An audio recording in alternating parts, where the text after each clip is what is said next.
Hey, welcome. Well, the goal was to invite a bunch of people to talk about SHOT Show, and I did that earlier today, and no one showed up. So we're just going to talk about SHOT Show, I guess. With my microphone pulled down here better. Just sit here with my co-host talking about SHOT Show. We'll see if anybody shows up. Maybe everybody's sick of it. Maybe nobody really went, and it was just all an illusion. So I've got my notes here. Bust these out. All right, well, I got to start here myself. I guess we'll talk about the show a little bit.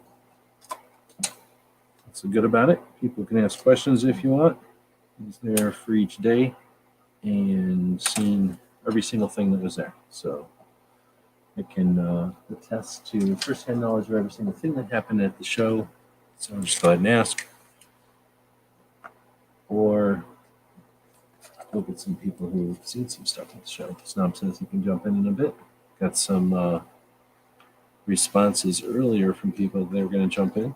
Let's see if they jump in or when. I told them we'd go for about an hour, 90 minutes. So let's see. Got a couple of different ways to organize notes. So I think what I'll do is just dig in here. All right, so we have a couple of different ways to think about the show. A couple of different results from the show. So we got our expectations, I guess. What's one way to look at it? Expectations.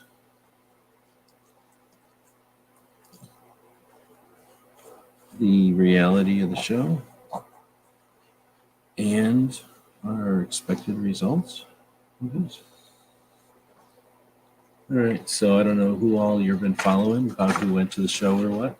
Noticed a bunch of various comments about the show, reviews of the show. Let's see. Did the puppy outfit fit him? Yes. I could probably put it on him. It's pretty cold. Let's see. So expectations. I don't know what people were expecting to see from the show or with the whole pistol thing. What kind of expectations people had from the show this year. Curious to see after the show happened now, what you might have expected going into it with the different players this year versus prior years, and what other things you might have expected to see, videos or shorts or what. Let's see. Then we've got, who all showed up. Let's see. 2A reviews. What kind of technology are you looking to see? G23 is out there. Good evening. You okay? Good girl. You're a good girl. I would be muting if there was other people in here, but I don't want her to get all self-conscious when she's making that noise. So I think she's got some kind of sickness, or it's from the, what do you call them things? The vaccines made her give her.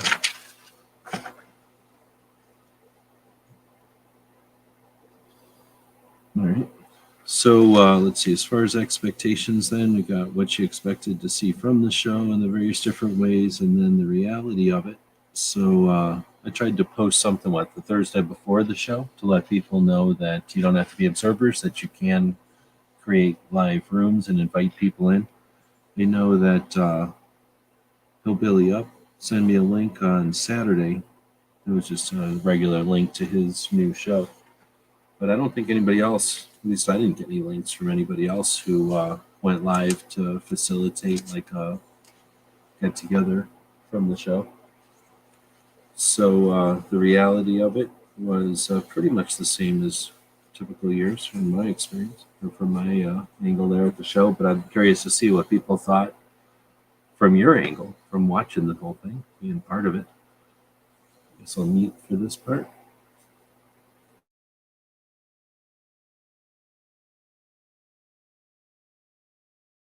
So I invited pretty much everybody I know who I talked to at the show, and I got a couple of responses. There's Snob joining in, and only got a couple of responses, and I'm wondering how many people are sick or still traveling. So Snob flew, right? Yeah, I flew this year. Thanks for jumping in. So I'm sure everybody that flew was home by Saturday night, because most flights are a couple of hours at the most, and I can't imagine. Well, except for Pink, I think stayed till Sunday. Most people booked out of there. When did you leave? Friday or Saturday? I flew out Saturday morning. How crowded was the airport on Saturday? When I got there, it took me quite a while to get through TSA, probably almost an hour. It was pretty busy then. So.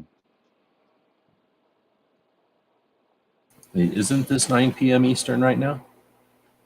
It's 8 p.m. Eastern. It's 7 Central. Oh, you know what? I don't know my times, so there you go. Then I guess my email was wrong when I sent it out to everybody. Or I don't know when I'm... Well, no, I thought I was on Pacific time. But here's the thing. I've been in Pacific time for like a week, so it's not my fault.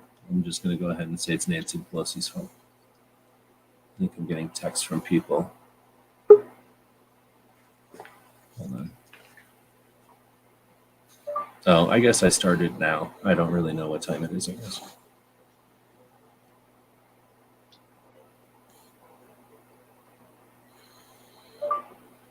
Oh, there's Tony. So yeah, I apologize to everybody who I sent links to, because I forgot that, I mean, I knew my time zones flipped, but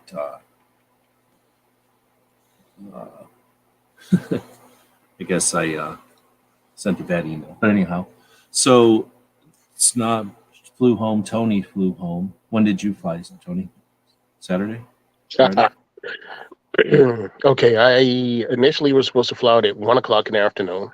I missed my flight, had to have it rescheduled, flew out Friday night, and then had a 6-hour layover. So I really didn't get home until noon Saturday. Was it nonstop at least? Or no, you said you had a layover. So yeah, where'd you have a layover at? Dallas, Fort Worth. So I was sitting there. That was 7 hours, and then we flew from there to Philly. Oh man! And then was there a layover in Philly? Nope, I just took an Uber from Philly to Trenton. Oh, okay, I see. So how far is that? 40 minutes. Wow. How much is a 40-minute Uber? $70. Wow. Probably would have been cheaper to fly. So there's like another small flight to take you from there, or you can take a flight to Jersey? No, I made a mistake. I mean, truthfully, I should have flown out of Trenton. I should have flown out of Trenton or driven my car to Philly. Probably would have been cheaper.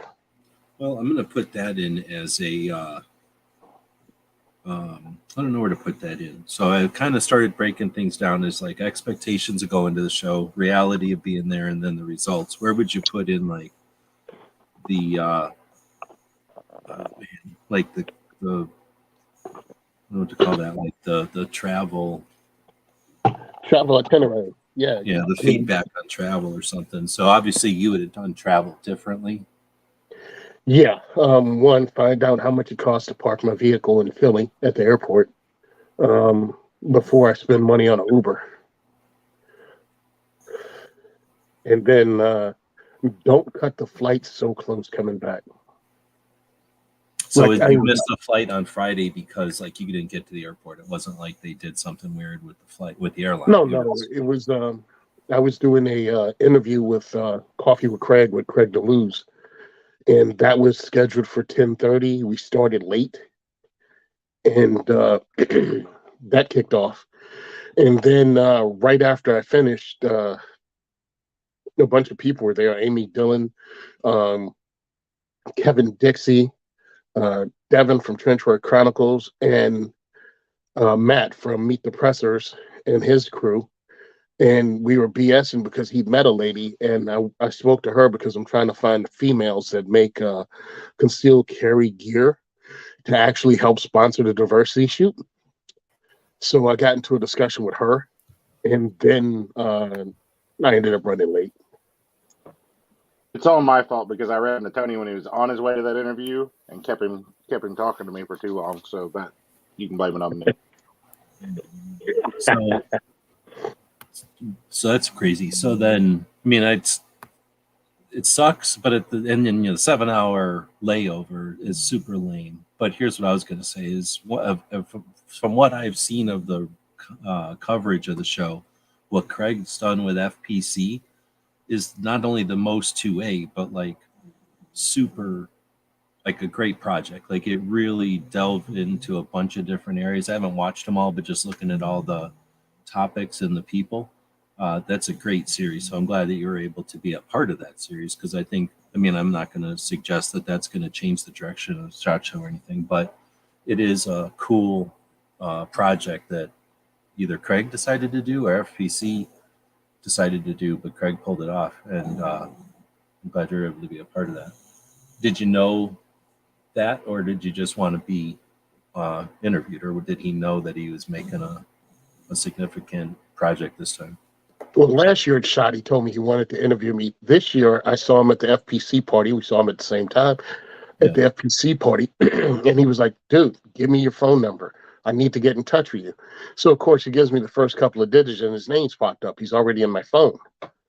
He was like, "All right, let's do this." So I'm like, "Give me a time and a date," and he did, and I was like, "Okay, good." And that worked out because I was trying to get interviewed as many times as possible because it helps with the elevator speech, you know, when you're there and you go, "Yeah, I have coverage. I did interviews. You know, we did the documentary. I got to be a part of that, but it seems like almost everybody at SHOT Show did." I also, and Amanda Suffolk, interviewed on Iron Target Radio, and I also got an interview on SHOT TV. So I just tried to keep busy. It's the SHOT TV thing. That was NSSF. They had their whole SHOT TV over on the first floor. Right, but do they have like a name brand person, somebody we know, hosting it, or is it an NSSF yeah. person? Yeah, they had a radio host out of Chicago. Oh. Yeah, so he's doing it. It's on their YouTube channel. I can't think of his name, but yeah, he's done a radio out of Chicago. Is it like a gun show or just a radio show? It's a gun show. Oh, snap. So if anybody knows who that is, let us know. Toby jumped in, Snob's here. So we got Toby from Massachusetts, Tony from New Jersey, and then Snob from Oklahoma. I'm out here in Arizona. So I came up with like expectations, reality, and results. And then I was going to also ask things about sort of like a spectrum, I guess. I don't know a better word to say it, like, but different ways of, or different things that can be accomplished at the show. So with that general concept in mind, thanks everybody for joining us. And I did screw up the time. I don't know. I was thinking 3 hours. I'm in Arizona, so half the time we're in one time zone, half the time we're in the other.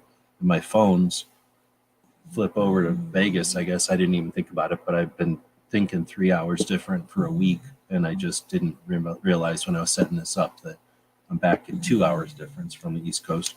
So I think the people did say they were going to join in. So we'll see if other people figure out that I started an hour early for them and if they jump in or not. But until they do, I don't know, without giving much more direction than just the general, whatever I just said there, the general concept of anticipation, or what you thought the show was going to be about this year, or what you thought you're going to be able to accomplish this year. Any feedback or any like is recollection the right word? But like any look, now that you're looking back at the show having happened, were your expectations on point? Were they off? And I'm hoping that this helps people that haven't been to the show to understand what the show is about and how big it is, or how overwhelming it can be. But also for us, so that we don't just, as people who participate in the show or attend the show, that we don't just get blown away by the amount of it, right? Have a time to kind of calmly think, well, not calmly, but have a chance to go back and look at it. Oh, snap. Did I invite Chris from 740? I think I did. If you're out there and you went to SHOT and you want to join in, let me know. I didn't mean to not invite people. I think I tried to invite everybody who I shook hands with at the show. So I'm not going to go around the thing. I mean, just jump in. Is there anything as far as expectations that were crazy or that you met or that, I don't know, or is there a better way to approach this? I just want to do like an after action that's both useful for the people participating, for us as people that went, and then kind of setting people up who are, already planning for next year, or ourselves. Is there anything we should be planning for next year? But as far as expectations for the show, anything anybody wants to throw in there?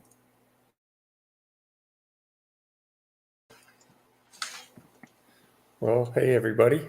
Hey.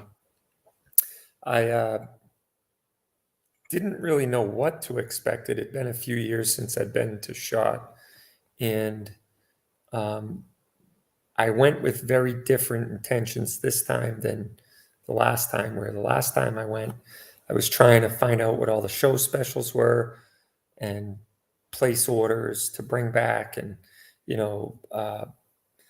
try to get everybody, on board at the shop and bring back some cool stuff. Where this time we went and basically did about, I think it was about 9 different SHOT University classes. And we partook in Media Day for the first time, which was cool.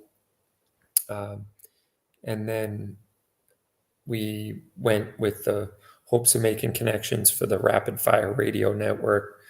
Finally got to meet up with Tony. That was nice to finally meet him face to face and try to line him up on the show. So, trying to line some people up and get people on the show and also expand the radio network a little bit. So that was, I think, a mission accomplished. We got a lot of good people lined up for Rapid Fire. And so, yeah, it was a good accomplishment in that regard. And we also, I would say, our expectations were met as far as SHOT University is concerned, but I think there was some disappointments in that regard and some mediocrity in other areas that I wasn't surprised by. But for the most part, it was good to be in a room with like-minded people all trying to learn something to better themselves for their shop or for whatever it is they're doing. So that was, a big mission of ours when we went. I was a little disappointed at how it was done. At first, I thought it was a better format to sprinkle the SHOT University throughout the week, where they used to do it on Monday, and I couldn't go to Media Day because I'd be at SHOT University. However, I found out that actually worked better, and I didn't get to see like even 50% of what I wanted to see on the show floor because I was stuck over at the SHOT University wing, which was over at the Caesars Forum. And I got to see a lot over there, and there was a lot of stuff I wanted to see that was over there. So I got to spend some quality time over there, which was good. But then I really only had Friday to buzz the main show floors. And I never even made it up to the 3rd floor to go to that supplier showcase, which I did want to see. And I didn't make it to any of the law enforcement booths. But, we had a productive show regardless. I think in hindsight, Brendan and I should have probably split up. We would have got a little bit more accomplished, but, still got to see plenty of cool stuff. It's an overwhelming show, so you can't really take it all in anyway. So I'd say we got what we were setting out to accomplish done. And, we probably could have been a little more tactful about it. But anyway, that's the way it goes. So it's grouping up a couple of things. The universities being throughout the week. That's interesting because you would mention that one. I think we either said it on the show or we talked or something. But I know that you were looking forward to having them spread out instead of all just on Monday. Because if I remember right, when it was all just on Monday, they still had like the same number of university segments or whatever, or like topic rooms. It's just that they stacked them, so you'd have 3 at a time in 3 different rooms all day Monday, from what I remember right. And then you had to pick like one of 3, and then if you wanted to, you might be able to see, attend 4 of them, but it would be at the sacrifice of the other 8 or whatever. Right. And then Yeah, this that's way true. they were back. They were kind of like back to back. But like you say, now I didn't even think about the fact that you couldn't really book into the other room really, or the other building. That what you had, like, how long were they? An hour? Yeah, they're like an hour, but they stack them up 15 minutes apart. So So yeah, you'd if- barely have a half an hour to explore, and then have to book back to the next one. right. Yeah, you'd basically go, if you had 3 in a row, you'd have 15 minutes in between. So you'd wander across the hall and have 5 minutes, 10 minutes to basically walk the aisle of the, right across the hall. So I felt like you get caught in the same vortex a couple times where it's, and I've mentioned this to you, I think offline, where you're like, hey kids, look, it's Big Ben.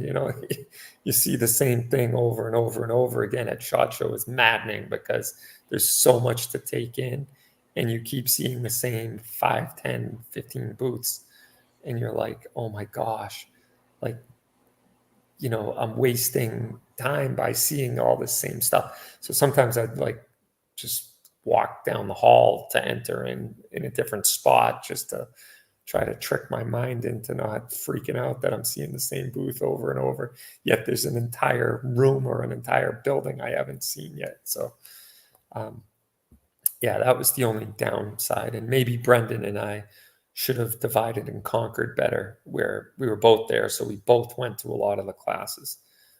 But I could see the advantage of that, especially if it was something that's a meaty topic or something that can be interpreted a couple of different ways or whatever, so that you have two points of view or 2 eyeballs to go over it again. But unless you know ahead of time that it's going to be that type of topic or something, I guess it's redundant.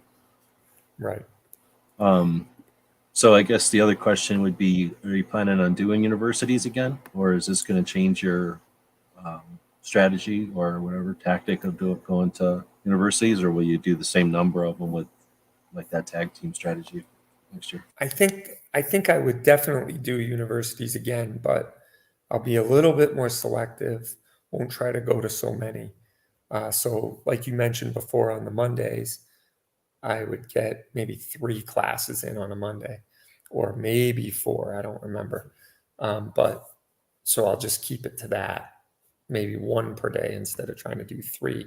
I think on Thursday I actually had 4, and it was ridiculous. I'm like, Brendan booked us, so I'm like, dude, you're doing this one. I'm not sitting in 4 classes today. So I scanned him in and let him go for me, and they were fine with that. Now, see, I'm asking all these questions. I was super interested in universities. I didn't want to sit through all of them, but I really wanted to attend them all. I tried really hard to get a pass so that I could at least see what they were like and then get an idea of how many people were at them. So apologize to everybody if I'm asking too many questions about the universities. I don't know, Snob, did you have any curiosity or interest in the universities at all? These, like, seminars, I guess, the way it's described, that they would have throughout the week? I mean, there's a lot of neat ones when I scrolled through them, but there's just not enough time to see the show floor and that, so I stuck with the show floor. Would you do them if they were towards media at all? I mean, possibly, yeah. If they were more geared toward that. There was some. When I looked at them, there was a few that were interesting, even for me. But Yeah, I thought a couple of them sounded cool, but then after talking to you guys about them, I'm glad it didn't, because, well, I mean, they were $40 a pop and then an hour, and I don't know which is worse, like the cost. Because if you could just go in and sit, I think that'd be a whole nother thing. And I guess that would be distracting, but if you could go in and check it out and then quietly leave or something. Well, I don't know if that would be good to get more people in, but they're mostly for stores, right? They're not really. Well, I mean, most of the people there are store owners, though. yeah, the most attended one there is the one I actually didn't go to. Brendan did. It was the ATF one, answering, the pistol brace question and about the zero tolerance task force. And Oh, I heard that. What's his name was at that one? Our new ATF director. Was he? Yeah, I mean, at least I was listening to the reload, and they were talking about it, and they had the guy who invented the brace, the guy who owns SB Tactical, and he attended that. It sounds like he attended that one, and I'm assuming it was that. And the guy from the reload listened or was talking about being there, and yeah, he was there, and they made a big thing about how they got rid of the last fill-in director because he had spoke at SHOT Show, and that made him too, like, affiliated with the industry. And then this guy comes out and speaks and says he'll be at the next one also. Yeah, he didn't speak. He wasn't the speaker. Oh, okay. There was 2 former ATF agents that spoke that are now industry guys, trying to educate gun shops, licensed gun shops, how to navigate through the minefield of, ATF and federal law, etc. Oh, then maybe that was a different one. All right, so we've got a couple of questions coming in. I don't know if they're necessarily, are they for this? Let's see. I'm just going to hit them since there's no format for this type of after action thing. So Woods from Washington State is asking, how do you decide how do you decide to make videos when you know other people are likely to do a similar video about the same gun or product? How do you make your video different? So that's probably for Snob more than me. But Toby, were you taking any videos when you were there of like product or trying to do anything for the podcast as far as product reviews? We did based on what I think would work in Massachusetts. We're a banned state.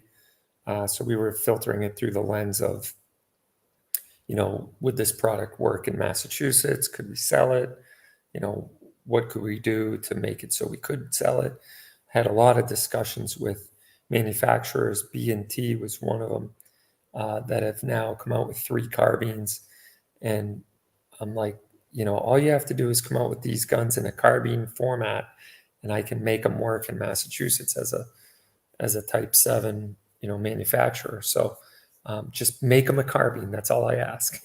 Because there was a while there they sold 16-inch pistols, which is halfway there. So I'd buy them as a pistol, and I'd do the 922R compliance, put a stock on them, make sure it was fixed, put a muzzle brake, pin and weld it, and I'd sell them, and people would buy them. But if they already put them in a carbine configuration, I don't have to go through all that. So they have teamed up with some companies to do the 922R compliance, or they themselves do it. I don't even know which. But so that worked out good. So I got to have a lot of discussions with them about that, and then take some pictures and do videos on that stuff. So yeah, I don't want to just do the video that 15 other people are going to do. So we were trying to figure out our own angle on what would be interesting about this gun in Massachusetts. So, but I didn't do a whole lot of videos. So there's probably not a whole lot of stuff that's either specifically made for Massachusetts or fits in that category. Well, I shouldn't say that. There's probably quite a few things if you start talking lever actions and things like that. Yeah, and there was a bunch of semi-autos too that are like ground up redesigns. I had a long conversation with Craig Sawman Sawyer, who has designed a bullpup rifle that is going to be manufactured by Black Rain Ordnance. And I'm like, this is awesome, because there's nothing on it that's AK or AR or, any of the banned enumerated guns on our on the 94 assault weapons ban that we live by now. So I could sell this gun. And he's like, that's awesome. That's great. So we had a long conversation about that. He's agreed to come on the radio show to talk about that. So that'll be a good guest coming soon. But so there was that kind of stuff. And unfortunately, I didn't get a lot of video of that type of discussions, but I got some. It's quite a bit you can do with like stock footage from things, or like just a couple of snapshots. So how do you like decide what you're going to do, or is that something you do ahead of time, or is it like targets opportunity, or A little bit of both, maybe. One thing I tried to do more of this year was get more B-roll and insert it over the person talking and stuff, so it's not just, camera on them talking the whole time. And then it's a lot easier. trying to get like the final video with one shot? You're just getting segments of pieces. Yeah. And then also it's a lot easier with companies like you've worked with before, and have a relationship with, because you can kind of joke around with them and ask different things. And it's not just a standard, here's our 2-minute speech about this product, because those get kind of boring, because like I said, everybody out there is doing the same exact thing. If I just walk into a booth and say, do a video about this and tell me about it, versus somebody I know a little bit and, more comfortable to ask different questions to and joke around with some and all that too. Helps. Now, when you've got like that, like people that and you've known for a while, do you try to do their whole inventory while you're there, or is it like the new stuff, or is it stuff that you've missed from like filling in holes from what you've already done or from other shows or something? I usually try to stick to the new stuff when I'm, as far as SHOT Show goes, because that seems to be what people want to watch. But then how much of it is like walking around and finding something? Where did you find anything? Anybody, because now Tony's back. Anybody find anything that you didn't even know about? And then, oh wow, look at this. I mean, one of the neat things was a Henry Lever or a semi-auto. I didn't have any clue that was coming. That was pretty cool. Oh, there's a semi-auto Henry. I found that out. Yeah, I found that out standing in line. At range day? Yeah, on range day. Yeah, me too. Well, I didn't even see that thing. I didn't even hear about it, so I guess I missed that completely. Is it a 22? No, 9mm. That's why. 9mm. Oh yeah. Yeah, I was laughing because I'm like, I guess POF decided to get into the lever action game, and Henry was like, "Oh, okay, so you're gonna cross over? Watch this. We're gonna get into the semi-auto game." It was nice. I mean, for the MSRP of what, $9.99? Mm-hmm. It's a little expensive to be a 9mm blowback, but it is American made. Henry, I didn't read the side of it. I'm thinking it's probably still made in Wisconsin, like the other Centerfire stuff. Did anybody check that out? It was made in Rice Lake. Okay, so yeah, I mean, there's that. It also comes with adapters, or you can purchase the adapter for what SIG, Smith, Glock, or just use the Henry proprietary magazine. Yeah, that was kind of neat because you had several different options. Yeah, so I think it was a smart move, especially if they keep increasing the calibers, using those, because, I mean, every time somebody says they make a blowback semi-auto carbine, everybody wants it in 10mm. One thing they did do that nobody else is doing is they put walnut furniture on it, which I thought was nice because I'm a sucker for nice, pretty wood furniture on a rifle. Yeah, and people were telling me, like, well, why do you, at that price point, it's ridiculous, yada, yada. And I'm like, dude, living in one of the states that love to ban everything, that's as close to ban proof, you know what I mean, as you can get. It doesn't have a pistol grip. It has the walnut. It takes existing pistol stock, so if you're already limited to 10 rounds, you can just use the ones that came with your handgun. If you have one of the 3 handgun mags that it takes, I think it's a smart move on their part. Oh. And is this one that takes 870 stocks? I don't think so. I think it's got their own stock. The POF takes 870 stocks. The lever. Oh, that's what I heard. Yeah. Toby, did you hear about this Henry Semi-auto. I'm looking at a video on Amazon. I did, but I didn't get to shoot it, and I think Henry, like Snob and Tony have been pointing out, I actually think Henry did a better job of getting into the semi-auto game than POF did of getting into the lever game, because Absolutely. the POF is like $1,700 retail. Oh, I didn't see that. I mean, it was a Yeah. nice gun, but I thought it was going to be more like I would have been surprised if he said 700. I figured it'd be like a $500 gun. Actually, Oh. I'm reading it right now that its MSRP is $1,962. And the it uses flat dirt- proprietary mags. Yeah, and the flat dark earth is $2,100. Well, what you're So- paying for is all that new tooling. That's a semi-auto company that had to make a bunch of lever action tooling, and unless they bought it from somebody, they made it. So I understand it, but yeah, that's a bite. Right. And It's I wasn't impressed with the action on it. It wasn't as smooth as I thought it would have been coming from POF. I thought, it would be Henry style smooth, and it was not, in my It was like opinion. Charter Arms style, right? Yeah. Huh. Did you think get to it's- fiddle with the lever action POF? I did not. I did not. I only fiddled with it at the thing. It wasn't at the range, right? No, I I didn't didn't see see it it at at the the range. range. I looked for it at the I range. didn't see know- him at the range either. Okay. Yeah. I finally got to shoot the Prodigy, and then I flew down the range day as fast as you can hobble to the Gerson and shot to 2311 because I wanted to be immediately afterward. And I found I like shooting the Gerson better. Did you Did shoot anyone the else 10mm Gerson? I don't think so. Maybe I did. I shot some 10mm. I know I definitely shot the 10mm over at Springfield. I'm going to have to check my videos. Which one was it? Was it double stack, single stack? They had a double stack Witness 2311 and 10mm and a 9mm. They had both there. They may have had the 45. I shot both the 10 and the 9. No, I'll check the video. I know I shot that XD Elite 10 mil. I did not like it at all. Did not like the feel of it in my hand with the recoil, because it wasn't. You came up with all this design, but it's not really gripping my hand. You know what I mean? It's like a lot of design, but it's moving around in my hand. I wasn't impressed by that. I kind of like the Prodigy, but I like the Gerson better. And I was next in line for the Oracle when they ceased fire.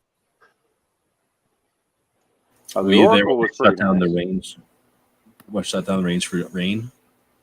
Lightning. Yeah, I was at the JR-15 at We1 Tactical looking at that little tiny 22 AR, and I was literally taking the hard to release safety, whatever the fancy safety off of it to Right. shoot it. I'm turning that off, and they holler ceasefire. I was Oh. that close to shooting it. Oh I was man, like, well, there we go. that's an interesting story.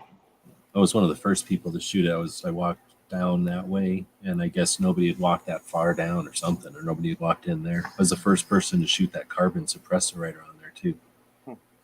But I really like that We 15 or that whatever We Tactical 15. JR-15. I really Yeah. like that. I like everything. One thing about it, they did remember me when I went by their booth at the show to do a video. They're like, "Oh, you're the one that didn't get to shoot it." Oh man, Nice. That's cool. They actually remember me from last year, and because they changed the logo and the font, I didn't recognize it at range day. Right.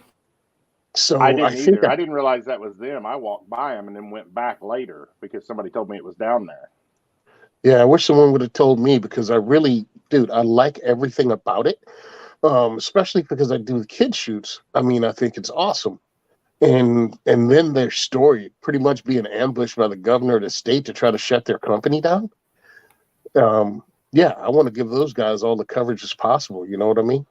Yeah, and that's just a Definitely. cool thing. Somebody was talking about it earlier today. And I think it was the Reload guy was talking about it. He said his girlfriend is just smaller in stature or whatever, and she likes it also, just as it's a smaller AR form factor. Yeah, I think it's great. And when they come out with magazines that hold 10 rounds or more, it's going to be great. I just like it because it's sort of like the Cricket, and then you got that, and then you got that little Mosin that Cricket made a while back, and they're going to keep making those little Milsurp looking Classics. replicas. Yep. I just like the idea of like 3/8 or whatever that would be. 4, Did you see the 5/8. AK version in the case? Wait, what? They're coming out. The Yeah. JR-15's coming out with an AK version too. I didn't get a picture I of did it. not even see that I in tried to the take a picture store. of it, and it They're didn't in turn show. out because they had it in one of those glass cases things at the show. Oh, okay. Sometimes Yeah. they do that intentionally so that you can't get pictures of prototypes. But you're talking about at the show downstairs, like not at the range. Yeah. At their booth, Oh, they had it right out there in the Didn't even front. think. It looked great. It looked Oh, in great. the corner there? I Yeah. walked past it like 100 times. I didn't even see it. Dang it. Was it Yeah. wow, man. It wasn't like plastic then, was it like made out of metal? They said it was a prototype. It might be 3D printed, but I was asking about how like the mags worked. I was like, is it a rock and lock or is it a straight up? They said it takes straight up, at least right now. That makes sense though. But that's cool. So it's going to be something like maybe one of those 22 AKs, but shrunk down. I would still think it'd be neat though. I think it's going to be awesome, especially when the kids get them. I mean, I have the P90, the Ruger 1022 and the P90 chassis from High Tower Armory. And the kids love that when I take it to the shoot because it looks like the stuff from video games. I have the laser on it. I have the red dot on it, even a flashlight. So, yeah, those things, immediately kit them out with the cheapest stuff I could find. But give them the lights, give them the lasers, everything they see in the video games, and those kids are going to go nuts over those 22s. I'm going to talk about Oh yeah. infrared and night vision in a second, but first I want to ask Toby if that the what is it called, the JR-15, would that work in Massachusetts because it's a 22, or is it close enough to an AR that they would call it an AR and you wouldn't be able to use it in Massachusetts? Yeah, no, I could definitely use it if it's Okay, 22 because they exempt rimfire. That's why I was so excited about that Nemo 22 that got released at the Nemo booth. Even though it has a actual AR upper and lower, because it was made from the factory as a 22, I can sell it. But if you can't go the other way, you can't take like a regular AR-15 and throw a 22 barrel on it and convert it to a 22, ironically enough. But as long as it was made from the factory as a 22, you're good to go. Very cool. So then I'm going to go to IR and infrared infrared and thermal, since we kind of talked about decking out one of those things. So did anybody see the Holosun digital, thermal, and infrared that are coming? Yeah, Yeah. that was pretty neat. Those were like magic. I'm so glad somebody mentioned that to where I heard about it and went over there. Like just saw them on the last day. Yeah, I got to shoot both of them on that Tuesday night burn pit range night. So Oh, that would have been cool. So how'd they shoot? they shot great, and the quality of them was unbelievable for the price point that they're going to be released at. I hope they hold to that and they're not just teasing them out because they're probably a year out. We're talking about the Holosun ones, right? Yeah. On Friday, what they said was, they're looking at like a year from now, probably, optimistically or whatever, and that 17 for the cheap and 24 for the expensive. Yeah, something like that. Yep. Yeah, I think it was around 20, like 15 to 2 for the cheap one and 2 to 2,500 for the expensive one. And the only difference was, well, actually, I think one was traditional night vision. The other one was thermal, if I'm not mistaken. Yeah. Yeah. Well, Like for yeah, the they had thermal. like 3 or 4 different options, I think, because they kept flipping around, but they kind of said they were all prototypes. They were still figuring it all out. Mhm. Yeah, but if you come in at 2,300 for a thermal that's decent, that is dirt cheap when you're talking thermals. Right. Oh yeah, I mean 20,000, right? Like, so just crazy amount cheap, and that's going to just change the game. Quick question: Nemo Arms makes a 22, or is it a different company called Nemo? Nemo Arms, yeah, they came out with a 22 this year at SHOT Show. Like 3 weeks ago, they said it got done. And It's not on the so- website. No, I'm sure it's not. Okay. Yeah, I mean, they didn't even know it was coming out. And like, I think a week before SHOT Show, some of the guys found out about it. So,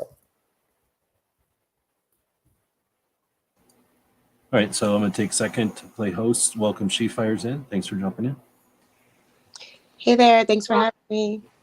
You bet, and sorry for messing up the time. So I'm also going to use this time to kind of zero us back in on really what I'm trying to do is bring a bunch of people together that I met up with, I guess new, but met up with at the show, to talk about our expectations going to the show and if they were met, or if we, anything you want to talk about expectations or reality of the show, like how it actually went down, and then results, like what we're anticipating getting out of the show. Everything I try to do is to inspire other people and inform them. So a lot of people think a SHOT Show is something that's, I don't know, people have crazy ideas. There's a lot, it's a big industry show. It's been going on for a long time and people have covered it in different ways. So just try to get rid of some of those misunderstandings or misconceptions, I guess. So with that in mind, we don't have a script or anything either. So we've just been kind of talking a little bit about gear, and I know that that's the tendency because we just got done seeing a lot of it, but I'm hoping to kind of expand the scope a bit and think of it as a bunch of creators and people that went to this show and trying, again, kind of archive the experience for everybody. So again, just throwing it out there. Everybody's expectations, was there anything that was to bring up, anything to remark about that aspect of the show and go into the show this year? I could probably say that as a newcomer, I tried not to set my expectations high, just to kind of be there, absorb, meet people, all of you that I've met online, which was amazing and fantastic. It was kind of surreal. And I left there not only with a cold, but I left there with some relationships, new relationships with even brands that I didn't anticipate. I was reaching for the stars, and it's turning into be a positive event, better than I expected. Awesome. No, you mentioned being sick. Did anybody else get sick, or are you really sick, or are you just a little bit sick? I got sick like late Wednesday. I'm getting better now though, but yeah, you all kind of mentioned that too, to make sure to take your vitamins, and that I thought that I did. I don't know if because I was really short, people just like sneezed and coughed down on me, but it's not the 19, that's for sure. But I'm better now. It is important because there's so many people there to arm yourself with the proper vitamins before you go. It's just like an influx of bodies, and I'll do better next time. Yeah, I think it's just having that many people around. You've got, unless you do it often or something, you're going to get something. There was just so many people. Yeah. some guy in the elevator said that if you don't get sick, you weren't at SHOT Show.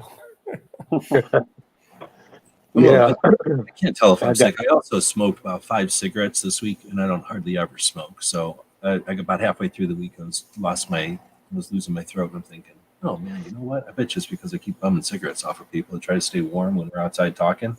So I quit doing that, and my throat started getting better. But I'm not sick any other way other than my throat got blown out. Yeah, my nose is stopped up. You can hear it in my voice. But I had fun, man. I mean, I smoked a couple of cigars at the Airbnb that we had. and also was at Kevin Dixie's cigar party. But I'd already smoked like one at Rob Pincus's party or Rob Pincus getaway, and I'm like, I'm not starting to smoke cigars back to back like they're cigarettes, dude. Not here. Not with this dry air. Oh yeah, now I couldn't even imagine smoking a cigar. So far, knock on wood, I haven't got sick, but Gizzard was saying he wasn't feeling very well earlier, so. He apparently How do you got do, it. Toby? I knock on wood, so far so good, but I paid the ultimate price in my feet. Not that anyone needs to hear the full story, but I got a couple of big blisters that the day before SHOT Show. I traveled out to SHOT Show, which was not smart. I went on this massive hike in Colorado Springs and destroyed my feet, and then ended up breaking one of my baby toes that same night. And then they got infected because I was, not caring for them. So as soon as I got home, I had to go to urgent care and get antibiotics. So hopefully that'll knock out any lingering SHOT Show crud that might be kicking around in there since I'm on the antibiotics now. Oh man, It may have worked out best where you had all those seminars then. Yeah, no kidding. I still struggled walking around. I was joking that I'm going to try and get, cop one of those little scooters that people are buzzing around the show on, but I'm like, I can't do it. There's people with legitimate, health issues that are buzzing around on those, and there's veterans walking around with missing limbs.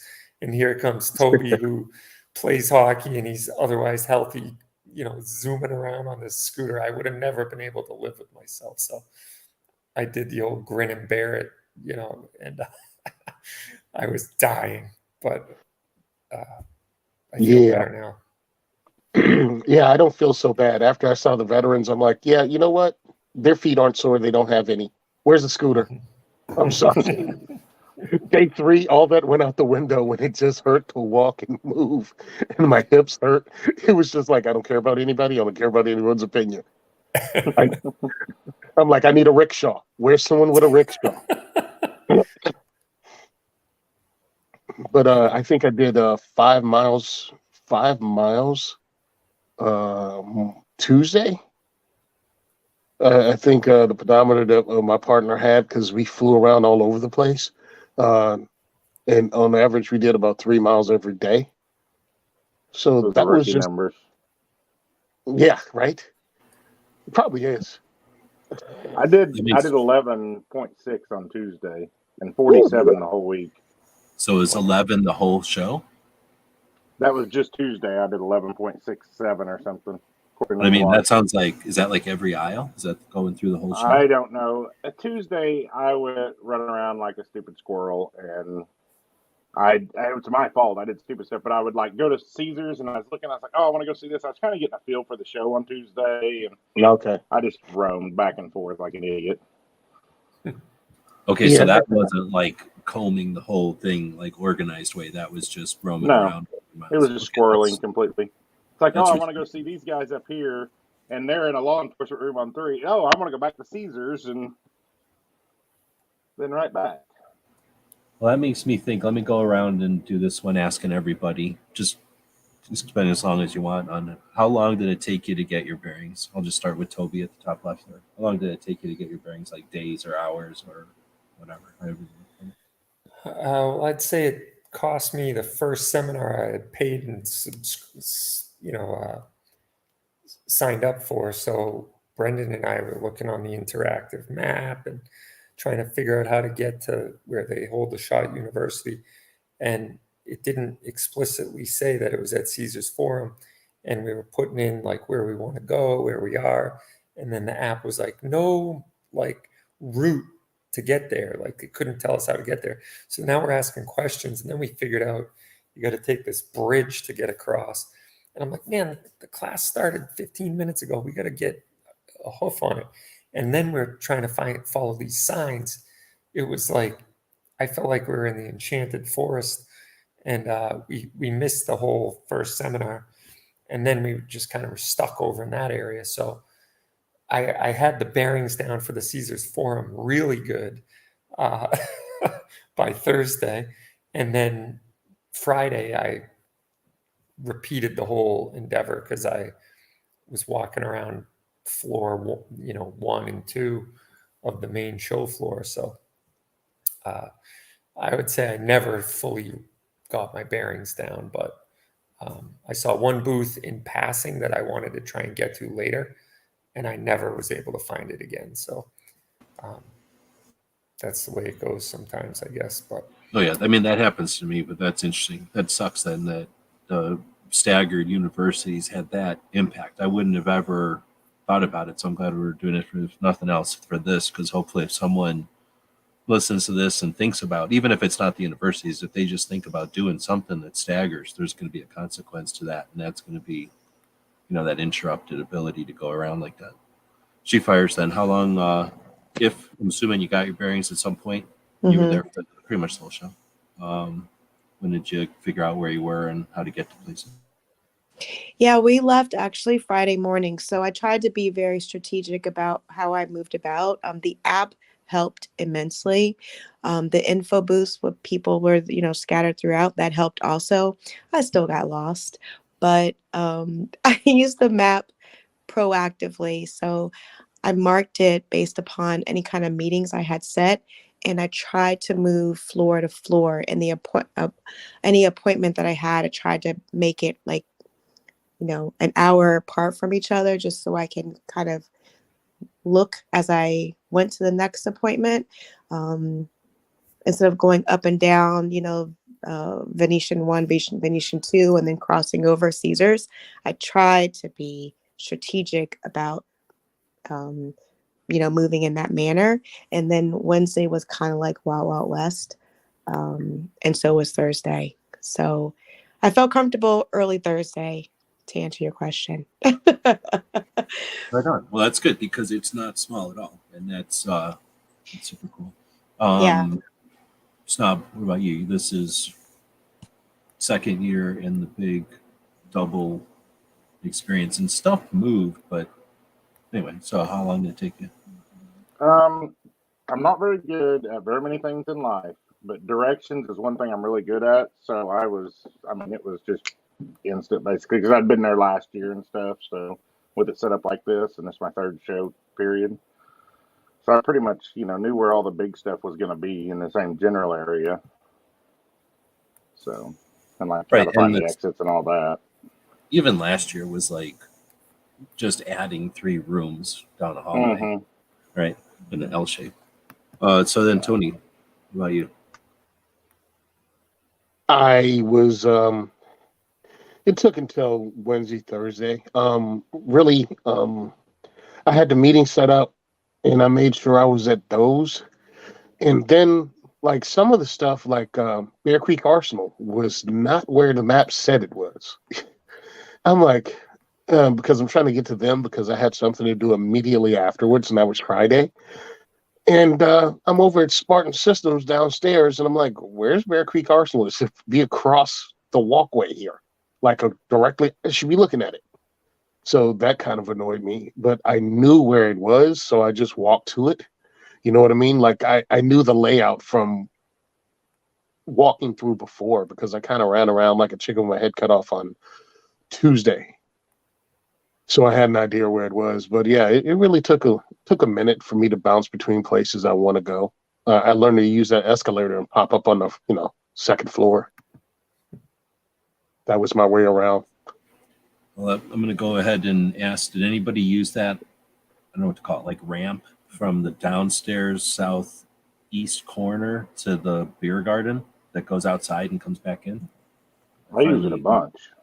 Yeah, you told me about it, and I finally found it and used it just to use Yeah. it. It was super cool. I've never used that before. I don't know if it's been there before.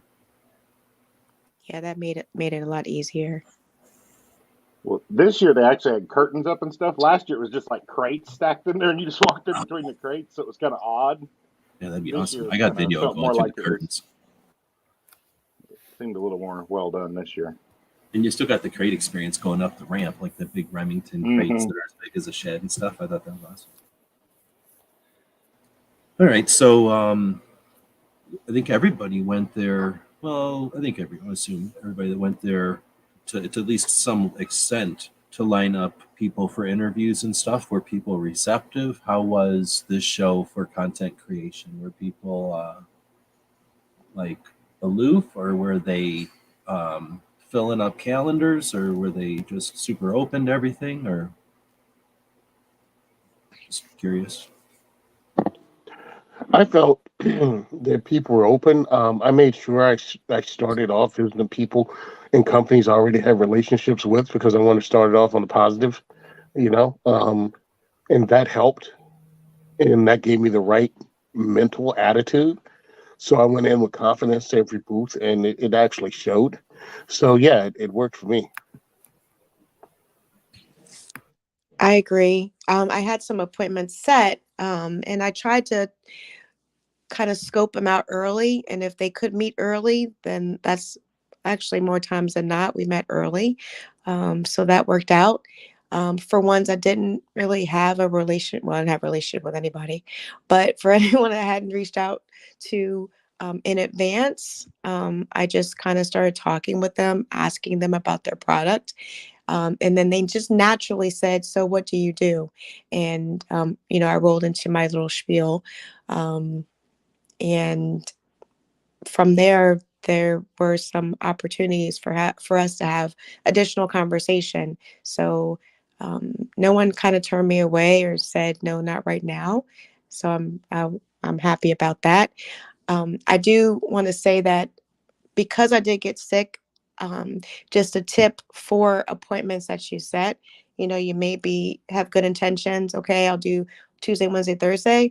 But if something happens like on a Thursday, um, if you can kind of make those appointments, I found value in doing it early right off the bat because I did miss someone and I didn't get to meet them in person, but it didn't disqualify our conversation on possibly doing business. But I missed a chance to meet them because I did fall ill. Just a tip there.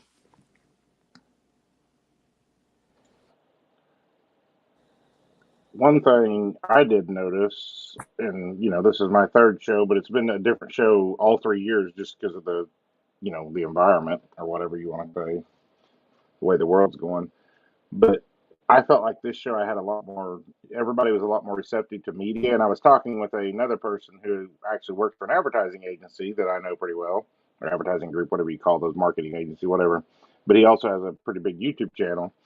And me and him talked for a little while, and he was saying kind of what I was thinking. It's like the brands are more willing to work with you and do more things with you this year because there's kind of the slump because, between 20 and 21 things are different than they are, or in 22, I guess.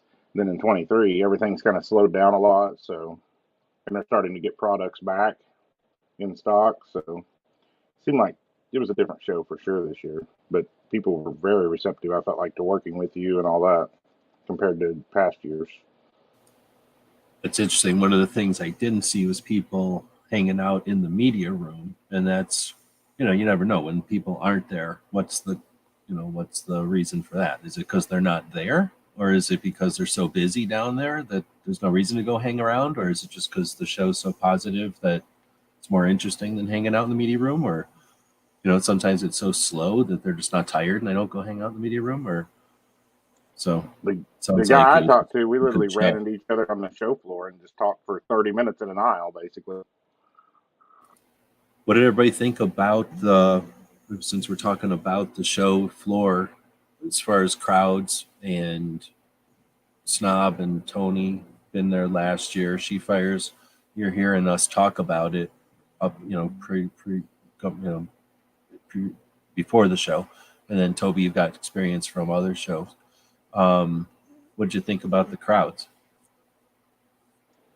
I felt like this year was the perfect mix of it because it didn't seem as packed as it did in 20, which was my first show, because it was like everybody was running over each other in 20 and people coming into your frame trying to shoot video and all that. And last year it wasn't busy at all, and I know some of the companies weren't thrilled with that, is that side. So I felt like this year was kind of a good in between because it wasn't like people were running over you for the most part.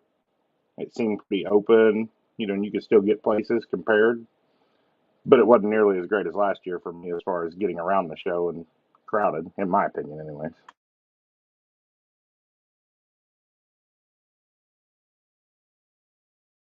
Oh, snap. I just got a thing back that says Ghost's mailbox is full. I'll send it to a different mailbox. Somebody's got a lot of emails out there.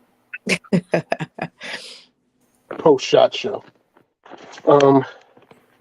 Yeah, it was between 2020 and 2022. It was definitely that. Like last year I really enjoyed the show because there wasn't stampedes going on. And you could pretty much get to see more people, more companies, but it was okay this year. It wasn't hectic.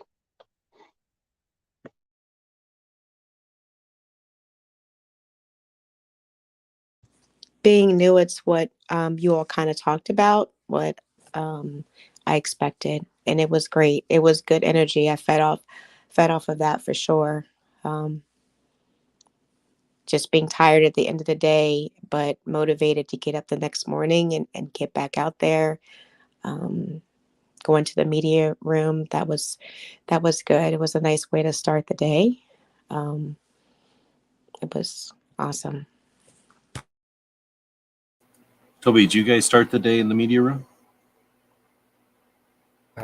No, I never even made it once there. I wish I had, now that I'm hearing all this good stuff about it. So Oh, well, next year.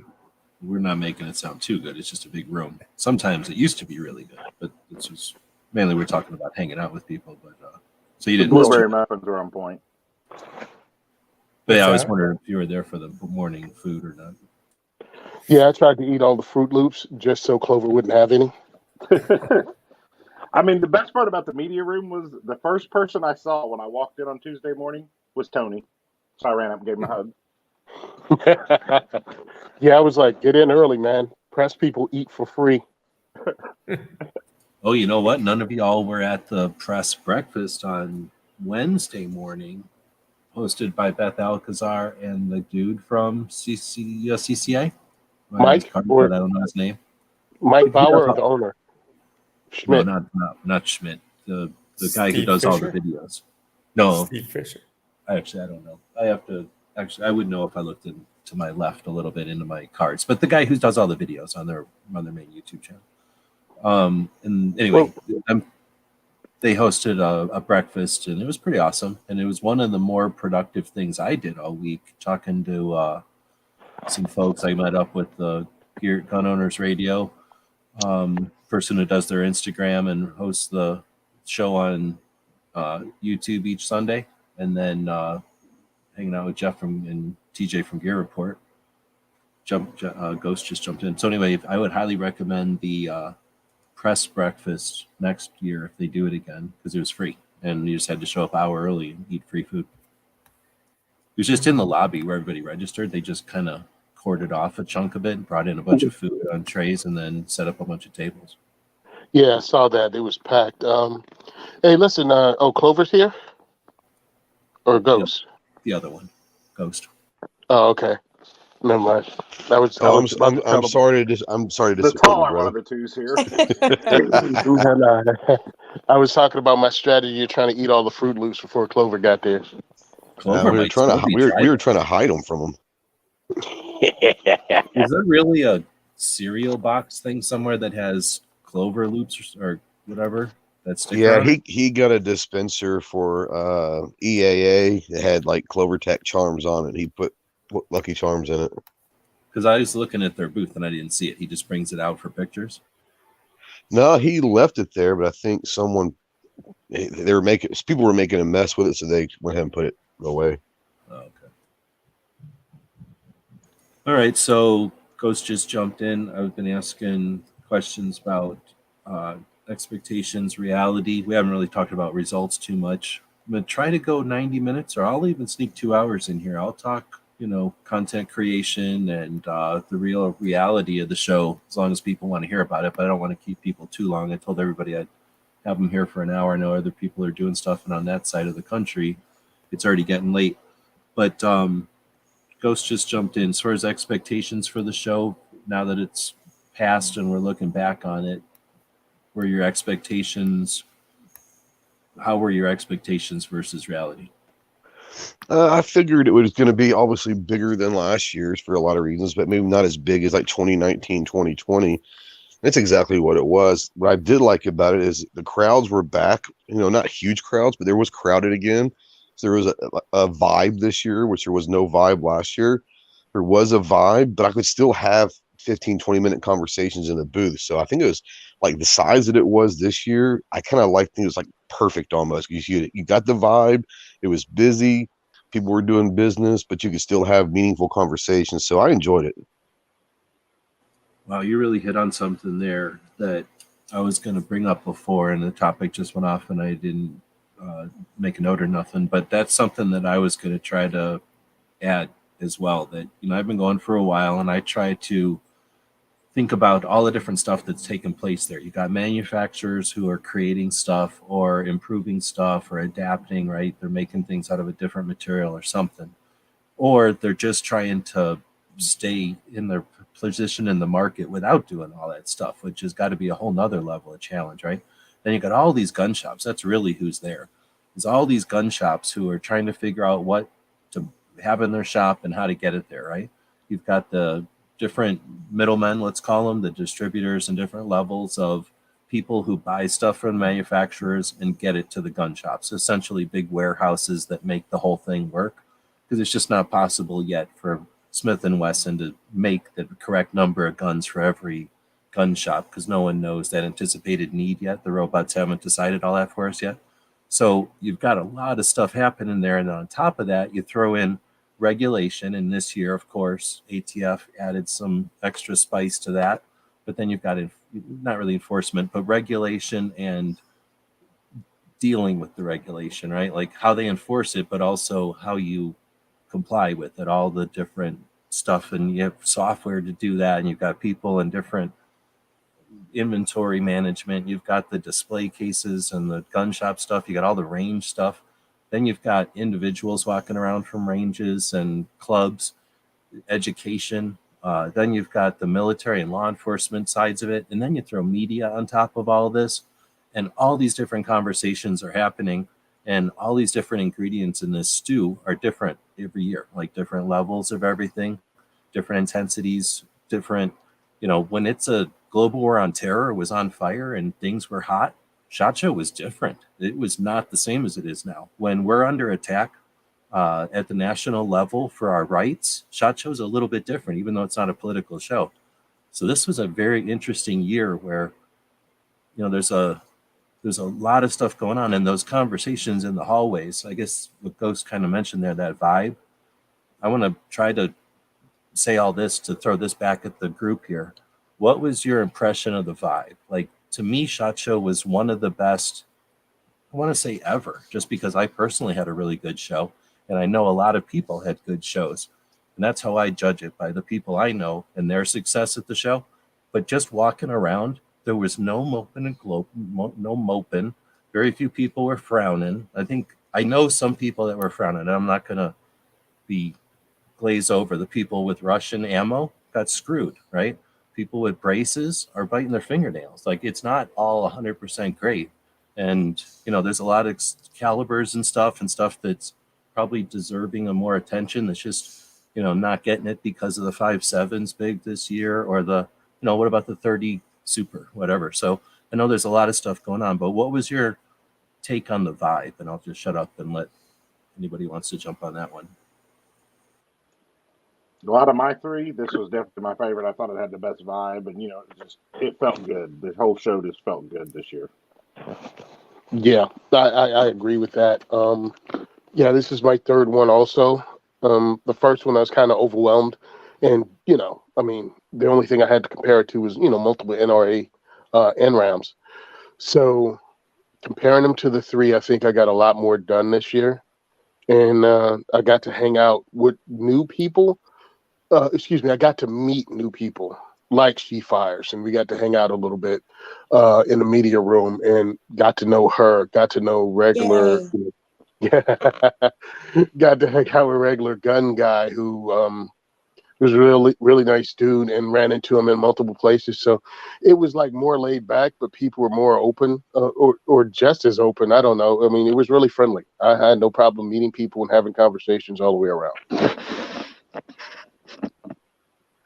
Yeah, it was.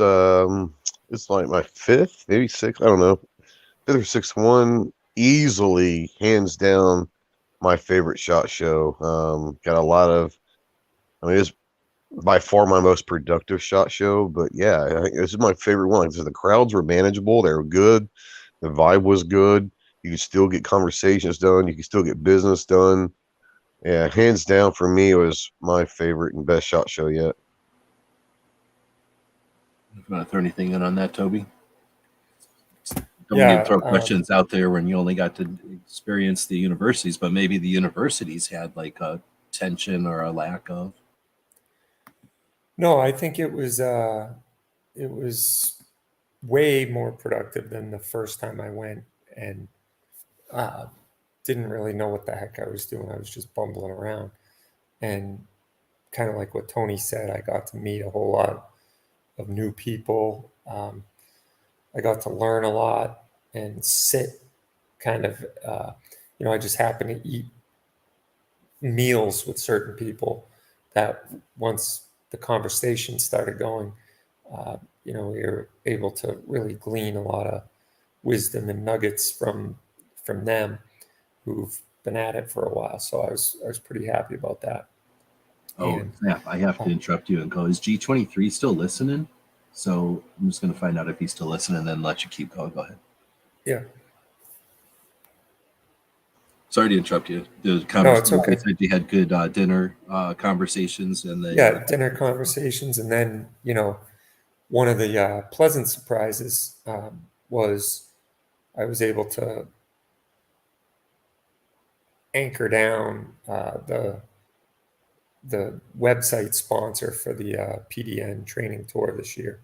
So we're going to be replacing Primary Arms as the web sponsor of the PDN Right. training tour, which is huge for us.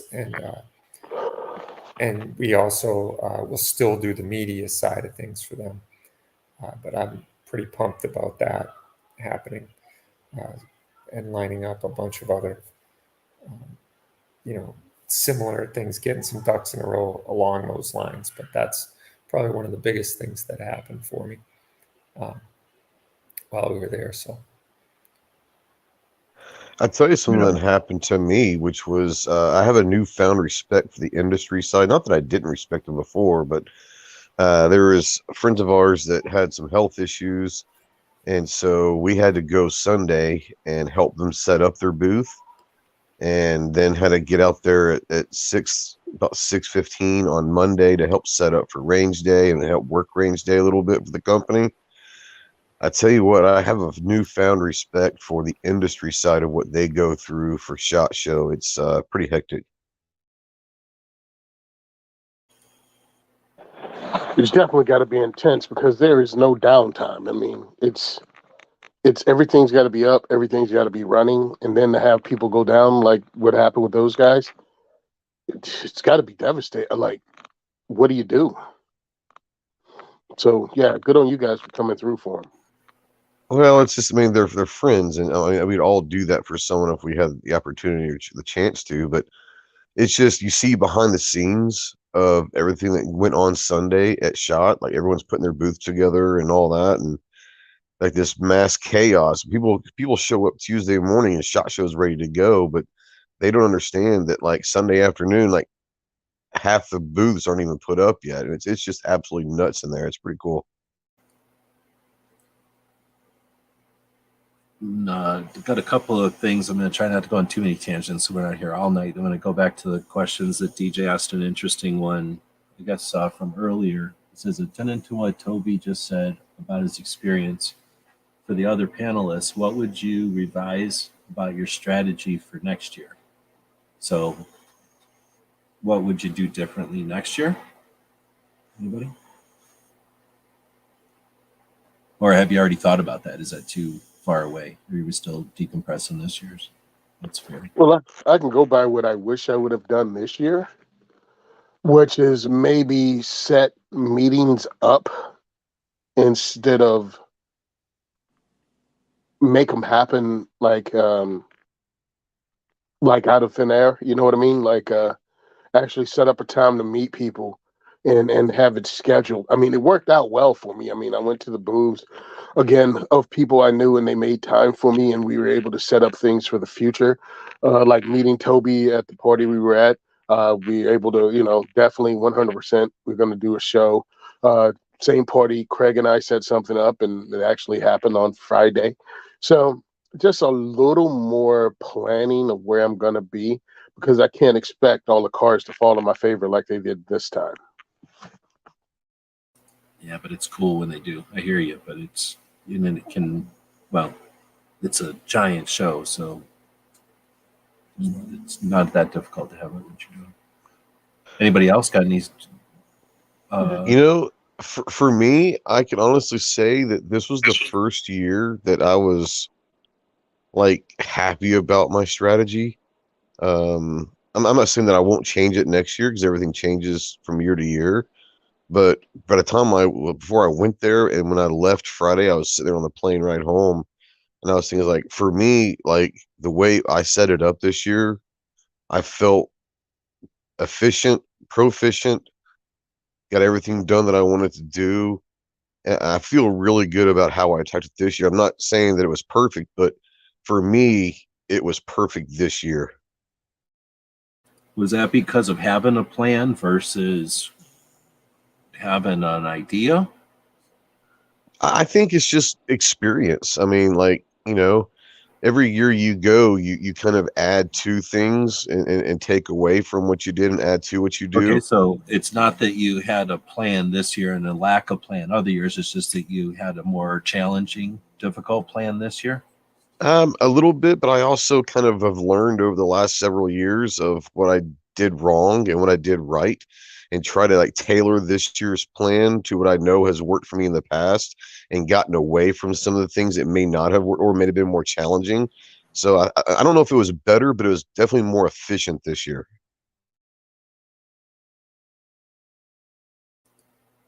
Yeah, no worries, Tony. Thanks for jumping in. I know it's late out there. One thing off of what Tony said was, I wished he'd had more meetings set up, and I kind of felt that way too some. But then at the same time, the year I set up more meetings, I was more stressed, and this year was not stressful to me at all compared. And everything worked out, and of course I go to everything like an idiot and just squirrel around. So. Well, I'm glad I stuck around for that last few seconds. Maybe maybe I need to stick with what works. All right, guys. Thanks for having me on. Take care, Tony. See you, Tone. Be safe, bro. G-Webs, I will say that I wish I'd stayed an extra day longer and maybe attended some after hours events. So I'm going to try to be more prepared for that next time. But as far as preparation, I felt really comfortable. I set the bar really high, and settled exactly in a comfortable place that was manageable for me to follow up on. So I met my needs. Hey, can I ask you fires a question, G? Is it okay? I don't want to go off too far off. So you have been awesomely involved in the pre-shot show chats that everyone's having, learning, writing stuff down, asking amazing questions. So going into SHOT Show, like what you thought it was going to be, now looking back at it, were you as prepared as you thought you were, or was it much different, or how do you feel about it now? I think if I had not participated in some of the pre-lives that you guys, all of you, you and G-Webs and Clovertech had, I would not have been as prepared specifically on setting appointments where possible, emailing. I mean, they don't know me at all, but I reached out to those that I wanted to target through IG Instagram, and a lot of them responded. And of those who did not respond, I still went to the booth and said, "Hey, I reached out to you. I sent you a message. This is why I'm approaching you," and kind of took that approach. And they were very open So the pre-planning and reaching out, as you all had suggested, helped immensely and kind of took the pressure off too.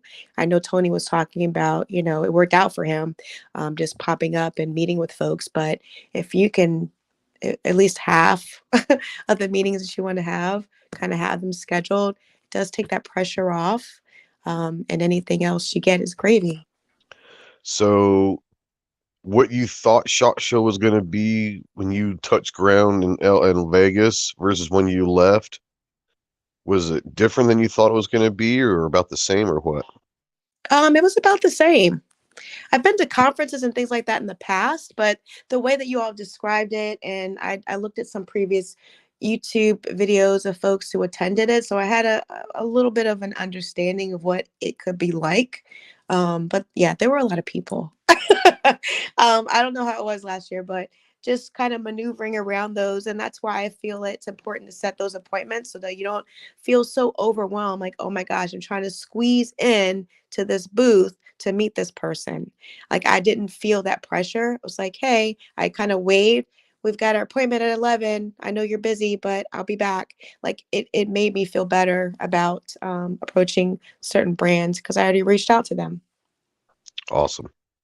Yeah, for sure. That's huge. I'm pretty sure Sheepars was working pretty hard because I only saw her a couple times. Every other time she was. Exactly. I was moving. Even I when I did see was her sick, taking a break once. She was sitting over on the side hiding, taking a break. I was like, oh, there you are hiding over here. I was hiding. All right, so I don't want to keep it too long, or an hour and a half, so I appreciate everybody's time. I really value these opportunities to learn from each other, and again, I know that these also will inspire folks going forward, so appreciate your time for this. A couple of questions that have come up was, you talked about after events and trying to push that off. Maybe we'll do a whole nother topic about, or another show to talk about that kind of stuff. But I did have a question, and you kind of approached it, or adjacent to it here. What did everybody learn from others? So one of the other opportunities we get at SHOT Show is to see something like 2,500 other media doing their thing. And I learn a lot by watching what other people do and don't do. One of the reasons I don't carry around a lot of camera equipment is because I've seen what happens when people carry around a lot of camera equipment, and the results of carrying around a lot of camera equipment over a year of making YouTube videos is negligible compared to other camera equipment, right? So there's a lot of stuff you can learn by osmosis from others, and I'm just talking camera equipment. You can have their techniques for interviews, where they do their interviews, how they do their interviews. You could talk about how they set up their funding of their content, right? There's all different things you can learn from different people, not to mention the industry. You can learn a lot about the industry and how it works and just have a better understanding. So if your job is to report, or if your goal is to report about firearms and not just review them, knowing how the industry works gives you a much more insight, right, to the whole thing. So the open-ended question, what did you learn from others this year, for anybody?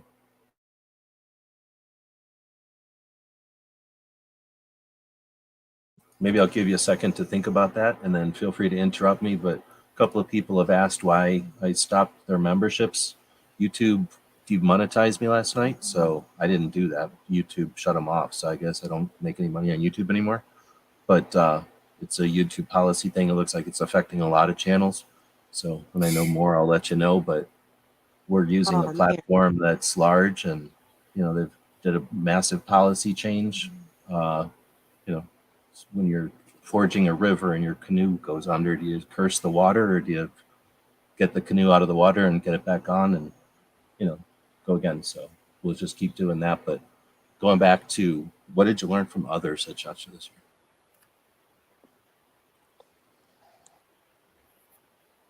year? I learned. Oh, sorry. No, please. One of the big takeaways I learned is we're on a good track. I got some positive affirmation of where we're headed, and even the how to get there. I got some really good feedback from others that are doing it, have gone before me. But one of the biggest things I got was one of those meals. I got to sit down and chat with a really big deal in the industry and learned about, just putting out content. You got to grind it out. And, sometimes I'll think like, man, I feel like I'm overwhelming people with the amount of content we put out. And I've found that we aren't even scratching the surface. So, we got to be consistent and continue to switch it up and put out more and more of it. So, because that's the only way you really get traction in this world online, based on like what just happened to you last night, G-Webs. So you gotta diversify and keep putting it out and do lots of it. So that's one of the big takeaways I got. But at least it was consistent with what we're doing. We just need to do more of it. I concur. To don't be shy. There's opportunities, there's collaborations, there's financial reward in this and what we're doing, and visibility and what impact we want to make. We're moving in a positive direction, and trying to make a positive impact.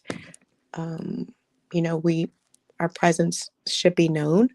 And kind of like what he was saying, you feel like you're putting too much out, but you're really not. And you do more to stand out, and people recognize the good work that you're doing, and they want to know you and support you. And that's a huge takeaway from my experience with it, and just continuing. I mean, coming back, I started working and sending emails out on Saturday and Sunday immediately, because I wanted to make sure that those people I connected with, that I'm serious about, connecting with them. And I wanted my email to be at the top of their big list, big email box of emails. I wanted to be up top. So you got to just push through and be consistent, and don't let the foot off the pedal. Yeah, there's definitely, it's like a fire hose. So I don't think people even intend to forget or intend to, not reply all the time. There's just going to be a lot of stuff to deal with over the next weeks or whatever for everybody.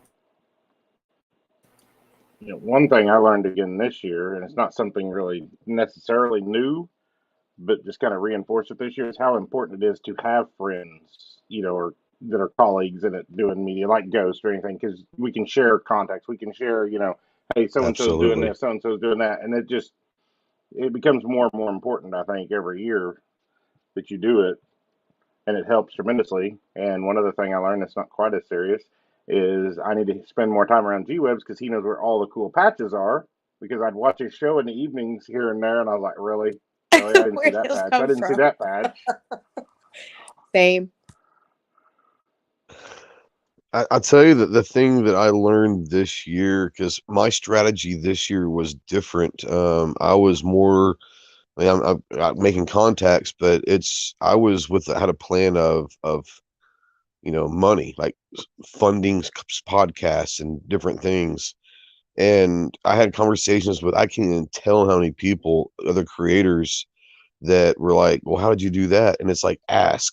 Like, I think that the creator side, especially if you got podcasts or you're trying to get sponsors for something, like, we're all kind of apprehensive to ask. But like, one of the best things I ever was told years and years ago is you better make money off of your friends, because your enemies aren't going to do anything with you. And even though it might be hard, if you've got friendships with these companies and relationships, and you're looking to get funding done, like, I have 3 podcasts I'm involved with, and by Wednesday afternoon, all 3 podcasts were fully funded for the whole year. And all I had to do was ask. And it's just one of those things where it was kind of refreshing to think that, okay, like, people are able to separate friendships from business. And that was refreshing, because it was kind of nerve wracking going to ask some of these companies that I've been friends with a while for money, not just like, gear, guns, or whatever, but we're talking like checks. And I never got told no. So one thing, the best thing I learned is companies go to SHOT Show looking to do business, and part of that business is sponsoring stuff and handing out money. They have a set budget that they're willing to give away. So don't be afraid to ask, because they've got it. They just, they're just waiting for someone to have the right idea to sponsor. So if you're looking for money for podcasts or sponsorships, it's there. Just don't be afraid to ask. All right, we're at 90 minutes ish. I'm gonna take it to Defense Dads. If I'm cutting anybody off, feel free to interrupt me.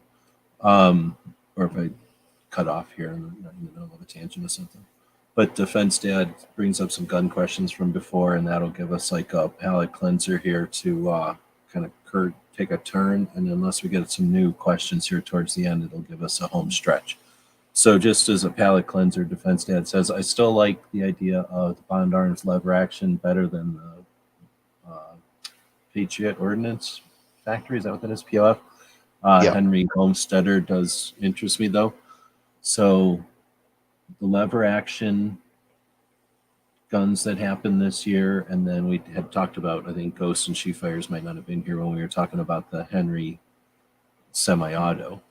And then Defense Ed also asked, or mentioned, whatever, I guess asked, did any of us shoot the, I don't know how to say that, Angst Arms integrally suppressed 1022? That seems pretty sweet. I mean, I've shot lots of integrally suppressed 1022s before. I don't know what's the difference about this one, but did anybody shoot that? And then if y'all have anything to add about that Henry semi or any of the lever actions, anybody wants to say anything about any of this stuff? Like say, as we kind of turn the home stretch here. I did not shoot the integrally suppressed. The Winchester is pretty cool. The POF is awesome, just the price tag, but anything POF is going to be high, but it's also great made.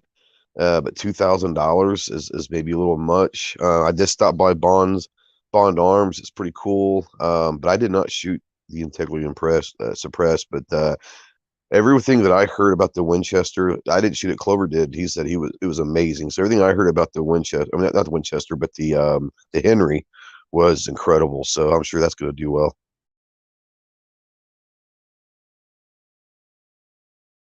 I was sad. I walked by the Bond Arms booth 20,000 times this week, and I did not realize they were the ones that had the lever action AR lower or AR setup. And I didn't stop because I'm usually not interested in Derringers, so I didn't realize it till the show was over. It was exactly my problem. I didn't go there because Bond Arms didn't interest me at all. I mean, their Derringers are nice, but yeah, not for me. Right, and we have one model we can sell in Massachusetts, and it's the 4570. So it's like, do you want to hurt your hand or hurt your hand? You know, those are your two options. So when I saw, I think it was Dustin Ellerman who did a video on it. Somebody sent me, and I'm like, oh, day late and a dollar short. And I'm also realizing I should have done a video on that Nemo Arms 22 because I can't find anything about it online. And I just put a link to my Instagram pictures of it. I just posted an Instagram post about it. So I had a missed opportunity that I could have done a video review of a gun that no one else did that I can tell. Well, you got pictures of it. I can send you a couple of B-roll pictures that I took of you looking at it, and then just say maybe literally a minute worth of stuff about the gun and post that as a short on YouTube, and I think you'll get the best mileage possible. So you can still make a video out of that and just be like essentially a slideshow. Sure. Yeah. But I did think that I would have been definitely more amped up and excited about that AR lever action than I would have the POF one for sure. It was I thought I don't know what the price point on it is, but I thought that is a much bigger home run than a pistol caliber carbine detachable mag lever gun. Because you don't think the market is there for the lever action magazine fed thing? Well, I mean, the AR is still a magazine fed lever action gun. But I think that, you know, in a magazine that is readily available, you know, the AR-15 mag in a caliber that you could probably even use to hunt in some states is probably a better combination. Not to mention, it brings the banned states into the conversation, like us, Maryland, New York, maybe even California, who knows, where, yes, you can do all that with the POF as well, but it's kind of a cool hybridization of the AR-15 in a banned state. Like even that Trump pump AR had some legs in my state because it was a good offering and it was a highly accurate rifle that took AR mags and et cetera, et cetera. So I think we could gin up some interest for it here in Massachusetts. I'm not so sure about free states. They might laugh at it, but in banned states, I think it would be cool. And if the price point is more reasonable than the POF, then it's kind of a better slot, if you ask me. But that's That all just makes a my lot of sense. I was going to ask the next question about the pump version of an AR. So the only issue is that there's only one place making a pump AR. Yeah, and they're hit or miss as to when they make it. Okay. But do you think a pump AR version would be a no-brainer in the states that have issues with the semi-auto? I don't think it's like knock it out of the park, but I think it's a niche gun that is pretty cool. And the big benefit to it is that you can hunt with it, especially in their 308 version. Then you can hunt in any states that you can hunt with centerfire rifle cartridge. And one of the big selling points from Troy was it's not just a cool like AR alternative. It's a highly accurate, highly accurized rifle for precision rifle or for hunting. So I thought that was a cool way of promoting it. Not just, oh, this is all we get to have in our state. I think it's a cool 50 state legal like end around, but it also serves a dual purpose as the cool factor. You could call upon it, you know, for home defense if you needed to, but you can also put food on the plate for the family if need be. Okay, so now G23 is back out there. So we went to this awesome restaurant that I don't know why Toby put the name of it up there, but I'm not gonna. I'm gonna keep it a secret. So we went to this awesome restaurant. No, that's fine. I don't think anybody's gonna ruin it for us, but an awesome restaurant. And I knew that as soon as Toby was even curious about this entree, that G23 would dig this. So hopefully he'll dig this, especially tonight since he's laid up in the hospital. But could you tell us about your dinner and what was that, Friday night? Yeah. So that was a especially good restaurant. It was the Mexican food choices were off the chart, and we got a tableside guacamole dish, which was nice. And I trying to decide what to get, whatever you usually get. And I've always wanted to try beef cow tongue. And I saw that this restaurant had a whole selection of it, maybe 4 or 5 choices on the menu. And so when the waitress came over to take our order, I said, "Oh, you have beef cow tongue," and I saw her face light up, and she got all excited about it. So I said, this is the place to do it then. So I ordered a Chipotle version of the, dish. She recommended the tomatillo or the Chipotle one, and I already was thinking Chipotle. So I said, all right, let's do it. And she asked me, well, wait a minute, are you sensitive to textures? And I said, no, not at all. She goes, okay, you'll be fine then. You'll like it. So I was very pleasantly surprised and pleased at how good it was. And I was shocked at how tender it was. I thought it would be a little on the chewy side, but it was absolutely delicious and kind of melted in your mouth. Had maybe like a foie gras type of texture to it. You could cut it with a fork, and I was glad I ordered it, and that was the right place to do it. So I had never had it before, but been meaning to try it.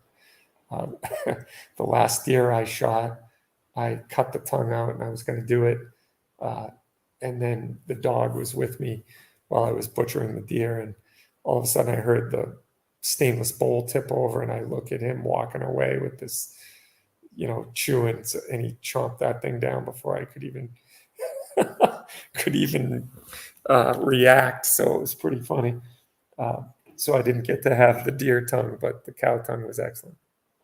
You know what the best part about our butcher shop that butchers our cattle for us is? Mm. They will allow you to donate the stuff you don't want, like cow tongue. Mm. So, yeah, that's a good thing for it. Just donate it. Cow tongue. Well, I'm sure G23 appreciates that. He's been a running thing on his shows on Saturdays that he's a big advocate for it, and it kind of comes up often. So, like I said, it's hopefully some relief from whatever he's dealing with over there. So, going back to go ahead. Anne Marie says the meal that talks back to you. So, Anne Marie's the next question. Is SHOT Show every year? It's an easy one. Yes, it is since 1976 or something. And they've had an agreement with the Sands Convention Center, and I don't think they're going to move anytime soon. Well, although I really think it'd be cool to be at the big convention center. It's getting so big over there.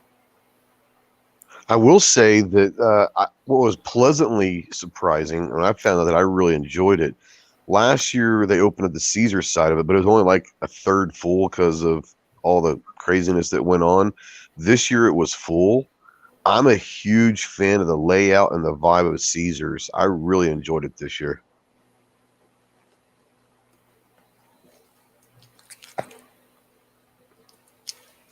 Yeah, last year I spent very little time over at Caesars because I don't know. I didn't like it last year at all. I'll be honest. I didn't care for it at all. And there wasn't that many companies I cared about over there. This year, I really enjoyed Caesars. There were a lot of companies I knew or, wanted to get to know, stuff like that. And I liked it a lot better.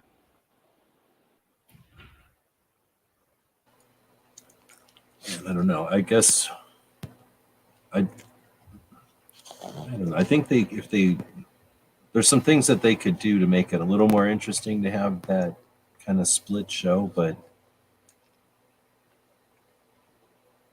I don't know. I guess I'm still undecided on the new building and how they lay it out.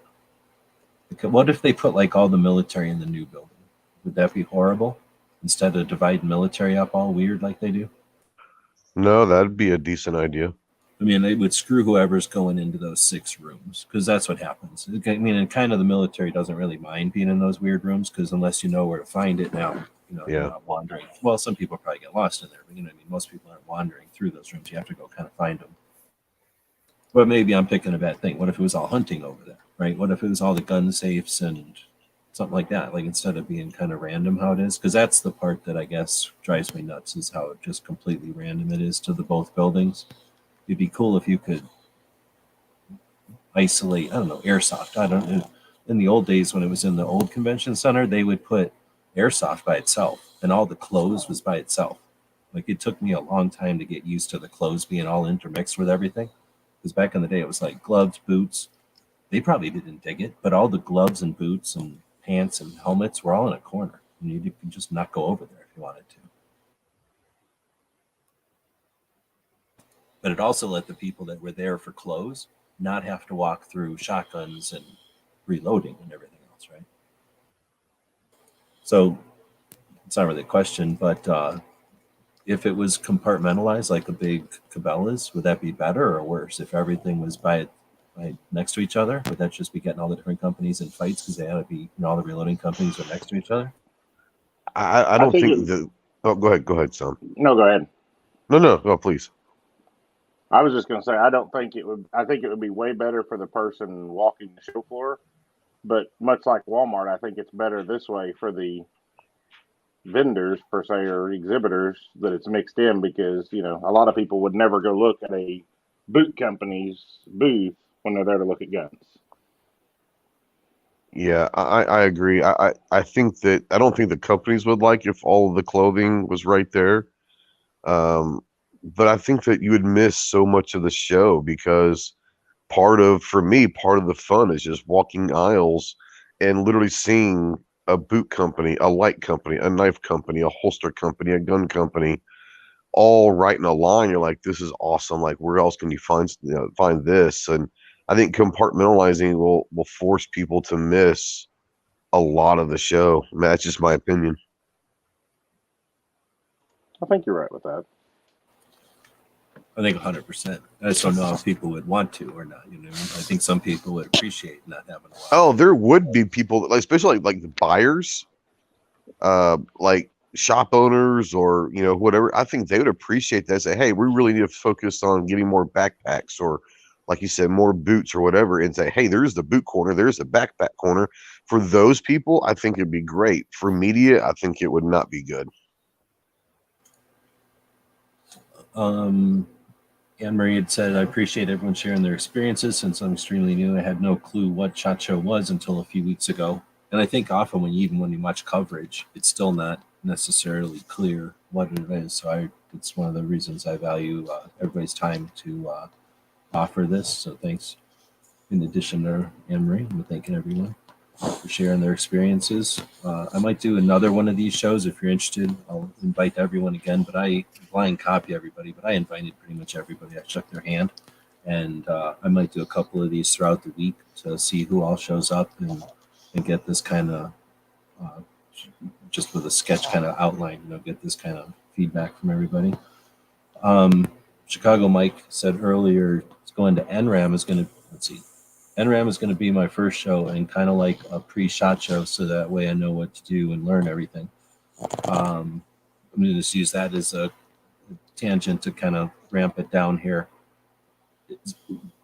Who's all going to what shows this year? It's the beginning of 2023. If you think of your channel as something that travels to shows, what else, what are going to be your destinations this year? Is NRAM or the National Rifle Association's annual meetings, when the membership organization of something like 5 million people have an opportunity to show up in the boardroom and voice your opinion as members about the board.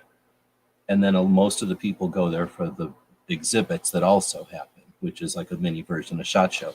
But let's not forget, this is the annual meeting of members, and you could literally change the NRA if everyone showed up like they did in 1977. It's been done before.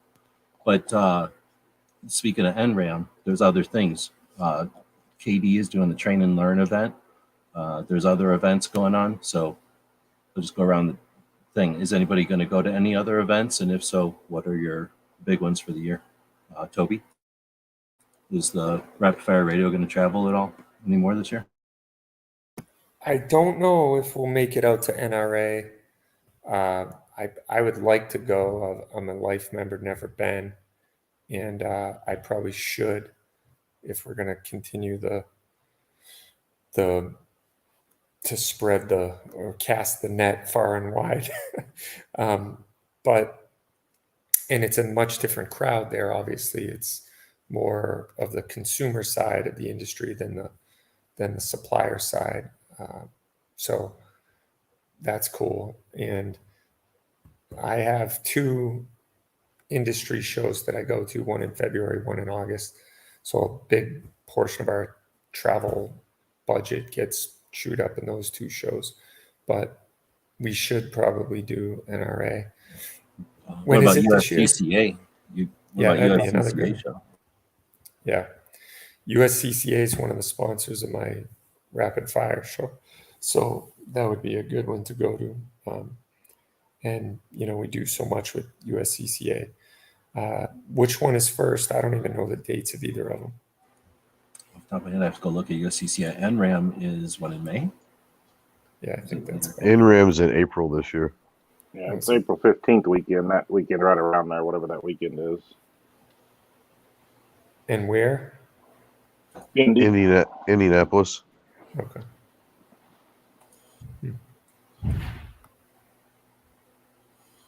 So, and then, do we know when USCCA is? It just kind of happens in November, so I don't know if we know when USCCA is already for 2023. But it might be November. It was November last year. Yeah, it's either the week before or the week after Wanamaker. I can't remember. Yeah, last year it was the week of Wanamaker, so I didn't end up going. She Fires, you got any plans to travel anymore this year? Maybe I'm trying to do a lot more training. So that's gonna hopefully preoccupy a lot of my time. But GunCon kind of perked my ears up. So that might be something I'll do. And I know that you all mentioned that one in November. Is it USCCA? Maybe. Especially if I get my training in. I am working on getting certified. So I just want to make sure I have ample time to train and do a lot more dry firing, which is one of the reasons why I reached out to Mantis. So that's an opportunity there. But Naga also has an event in July. Their first annual convention. Yes. So I'm contemplating that for sure. But GunCon, I realize that's for like content creators, right? So Actually, I have no idea what that is. What is that one? it's my understanding it's so bringing all content creators together with some brands at Brownells. Is that in Iowa? Oh, okay. So in Iowa, I think I remember it happening, but I wasn't aware of what it was after it Yeah, I happened. want to say last year, or it's only been around for a couple years, but yeah, it's It was right Brownell before started doing it. TriggerCon, right? It was right Yeah. before TriggerCon.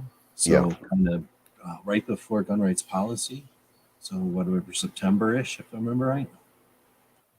I'll check into it though. So that's where they bring you out to Iowa? Am I losing my internet? Yes, you go out to Iowa. Yes. I'm just starting to look at that, kind of just sprung up. Oh, one of the awesome things I learned being at SHOT Show, some of the other things that maybe I want to participate in. So I'm still exploring that because it is kind of on the heels, like the GunCon and Naga are right behind each other. Things get costly, so just trying to manage that. I want to be everywhere. I want to go at everything. So still Right on, and working that's on it. frustrating, and especially if you're flying and stuff, then it starts Yes. to add up, and then Yes.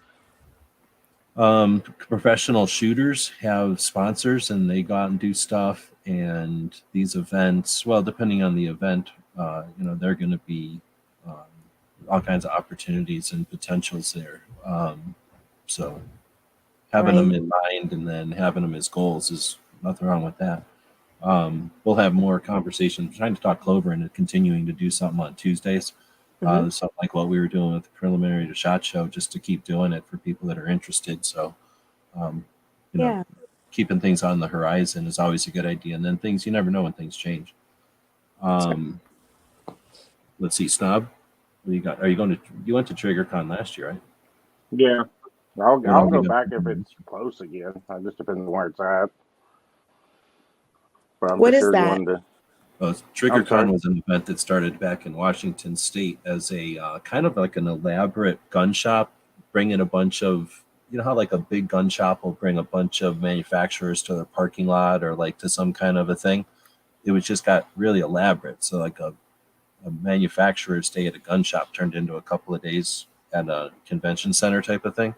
And it happened for a few years, maybe 16, 17, 18, I think. I can't remember exactly. I'd have to go look. And then it ended, and then it popped up again in Kansas, right? Like in the middle of Kansas. Yeah, it's literally in the middle of nowhere, Kansas, which is just a little over an hour from my house. So it worked out good for me. And it turned out to be sort of like a range manufacturer's day at the range. So you could see stuff and pull triggers, and media were welcome, and people could show up, sort of a mix between a manufacturer's event and a media event, from what I understand. Yeah, and there wasn't a whole lot of media there, so it worked out really well. Yeah, if that's close by, within a reasonable distance, I'll go to that again. Plus, for sure, NRAM and maybe the Gathering. I haven't decided on it yet. And then just keep it moving because we're getting to the 2 hour point here. Ghost, you with everything that worked out for you at SHOT, it is travel in that is travel part of that plan? Yeah, obviously NRAM, USCCA, which I've never been, and with concealed carry being such a big part of what I do, it's just the schedule's never really worked out with work and all that. But I really hope to make it this year. And there's some other things that I'll be doing throughout the year with relationships with some of these companies that are still haven't been determined. But yeah, I mean, I'm going to be traveling a little bit, but that's part of it. You gotta get out there for people to see you, and these companies need to see you working hard and all that. So absolutely, I'm going to try to get as many things as I can. But from basically from April through August, September, that's my crunch time at work. So that's unfortunate. Have you tried being like Gary and just retire? I would, but I still like to have my house and eat and all that. So yeah. Fair I have enough. mortgages and everything else. I'm sorry if I didn't send Chris an invite. I meant to if I didn't, but like I say, I'll probably have more of these going forward. So I'll remember to invite Chris, who also was at SHOT Show. Thanks for joining us tonight. Chris did a great job, and so did Nick. They were all over the place, so I was really happy to see them do well this week.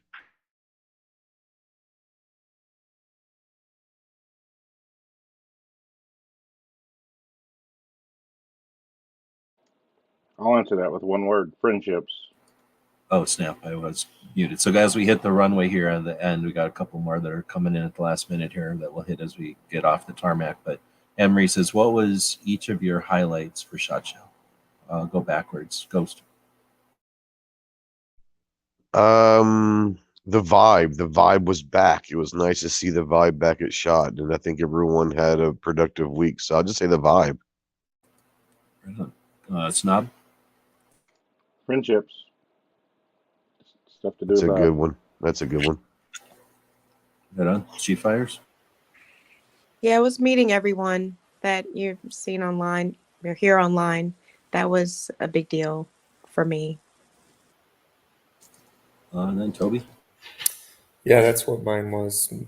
Meeting up with new people and forging some new relationships, as well as renewing some old ones. Right, I just well, realized that's Toby, isn't it? Yeah. I didn't see the logo. I was like, that sounds like Toby. Yeah. It was nice seeing you Monday night as well. I had a good talk, and hopefully we can do something this year. It'd be kind of cool. Definitely. Yeah, that'd be awesome. So I'll say yes to that, but in a bigger way because I've been going there for a while, and the industry changes. I keep using the example of the cameras. It started out with cameras, and then digital cameras, and then video, and now cell phones and live streaming, right? And then different types of people who hold the cameras, and the industry adapts in lots of different ways, and for everything y'all just said, yes, this has been one of the best years of SHOT Show ever. But I always go back to that idea that as you're walking the aisles of SHOT Show, I'm not listening like eavesdropping, but just understanding that I'm hearing a lot of different conversations. And Ghost keeps calling it the vibe, but I'd call it like the upbeat nature, the positive nature that wasn't influenced by an artificial political situation. There wasn't a fear. There wasn't. The show itself was just everything we've wanted. For a long time, like the development of the community and the industry. We're seeing development in not just fear, right? It's not just CCW stuff. It's not just pandering. It's freaking awesome. So the way that the industry has evolved and grown, and the people that are part of it, I think that's one of my that was the highlight for SHOT Show, and that so many people succeeded. I'm not aware of everything that happened, but again, just the people who I do ask. I had a chance to stay till almost the end on Friday, at least the equivalent of the end. When most of the booths were gone, And I don't always do that because there's not always a reason to. This year, I did for lots of reasons. And one of the things I was doing was monitoring from the people who I knew, how was your show? And getting it a casual, oh, it was a good show from just somebody who you casually know is different than somebody who you've known for years. And they can say, wow, right? And you just get from that reaction. And that was, it was probably the best show ever. And I think that's an indication that we're doing good and we're winning in so many ways. To come back to the news and trying to keep up with the news and how everything I missed personally, I wasn't trying to keep up with the news last week. That part I'm going to say is the opposite of my highlight. That part was kind of an annoying, like, slap back to reality of everybody bickering and confused and just falling for the distractions, I guess, if I want to be cynical about it. But that wasn't the question, so I'll move on. Unless anybody wants to hit on any of that, the negative parts of the shot. Maybe we should. Maybe it's making a disservice to it if we're just totally only optimistic. I'm going to go back around the other way. Toby, what was the worst part of SHOT Show?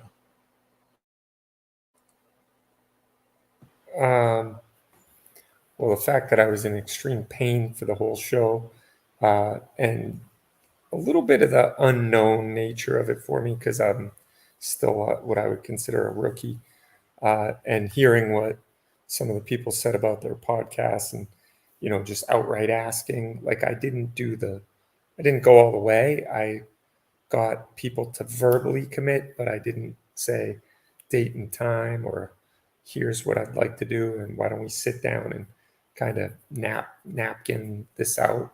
I didn't think it was the appropriate time and place. So I said, let's circle back after SHOT Show. But that could lead to a lot of, oh, sorry, I got busy, and this misconnection going forward. Whereas the things that I have in my head that were deals I got done, I want to make sure they get done. And if they don't, that would be a big disappointment to me. But, I'm a man of my word. So I just expect that of everybody else. So I'm hoping to be able to, that the handshake that we were going to get some deals done will go forward. But that unknown is kind of leaving me with a little bit of anxiety. So that's all. Siri Fires, what's your worst part of SHOT? I mean, for me, I didn't have any like clear expectations, so it was really great. I wish just personally I was more prepared. Like I need to get some like easy spirits or something like that for next time. If just from a physical perspective. Yeah, I don't have any negative feedback. I will say I wish I had participated in like the nighttime things again. I know things are done on the golf course, right? So I feel like I missed some opportunities there, but overall it was great. Right on. I'm trying to bite my tongue and not go off on tangents as y'all answer. So stop. But there's lots of opportunity there. We have other shows about these things. This is actually pretty neat. So Snob, go ahead. The only worst part I can say is the weather on Monday. Other than that, I don't think there was anything bad. Okay. Ghost? One thing that's a joke and one thing that's serious. The one that's a joke is I wish I got more than about 3 hours sleep per night, but that's my own damn fault. So it's all my fault. The second thing is I'd say Monday, not just the weather, but like they closed an entire section of range day. I don't know if because no one wanted the booze or what, but it was disappointing to see that range day wasn't quite as big. So range day to me in a certain sense was a little disappointing, probably because of the weather mostly, but yeah, range day wasn't great. And, I don't know. I just, I think this was a really good show. So my negative would have to be, I did some stuff on Friday that I wish I would have started earlier in the week, but, just otherwise it was a really, really good show. So I'd have to think hard about what would be the worst parts about it. Just to end it, Milsurp was asking how many miles. Does anybody know off the top of their head? I think for me it was like 7 and 6. I started tracking Monday and ended up Friday when I got on the plane, and I averaged 11.4 miles per day. Monday through Friday. I'm thinking more like 6 or 8 a day for me, 7 a day. According to my watch, I walked 47.64 miles.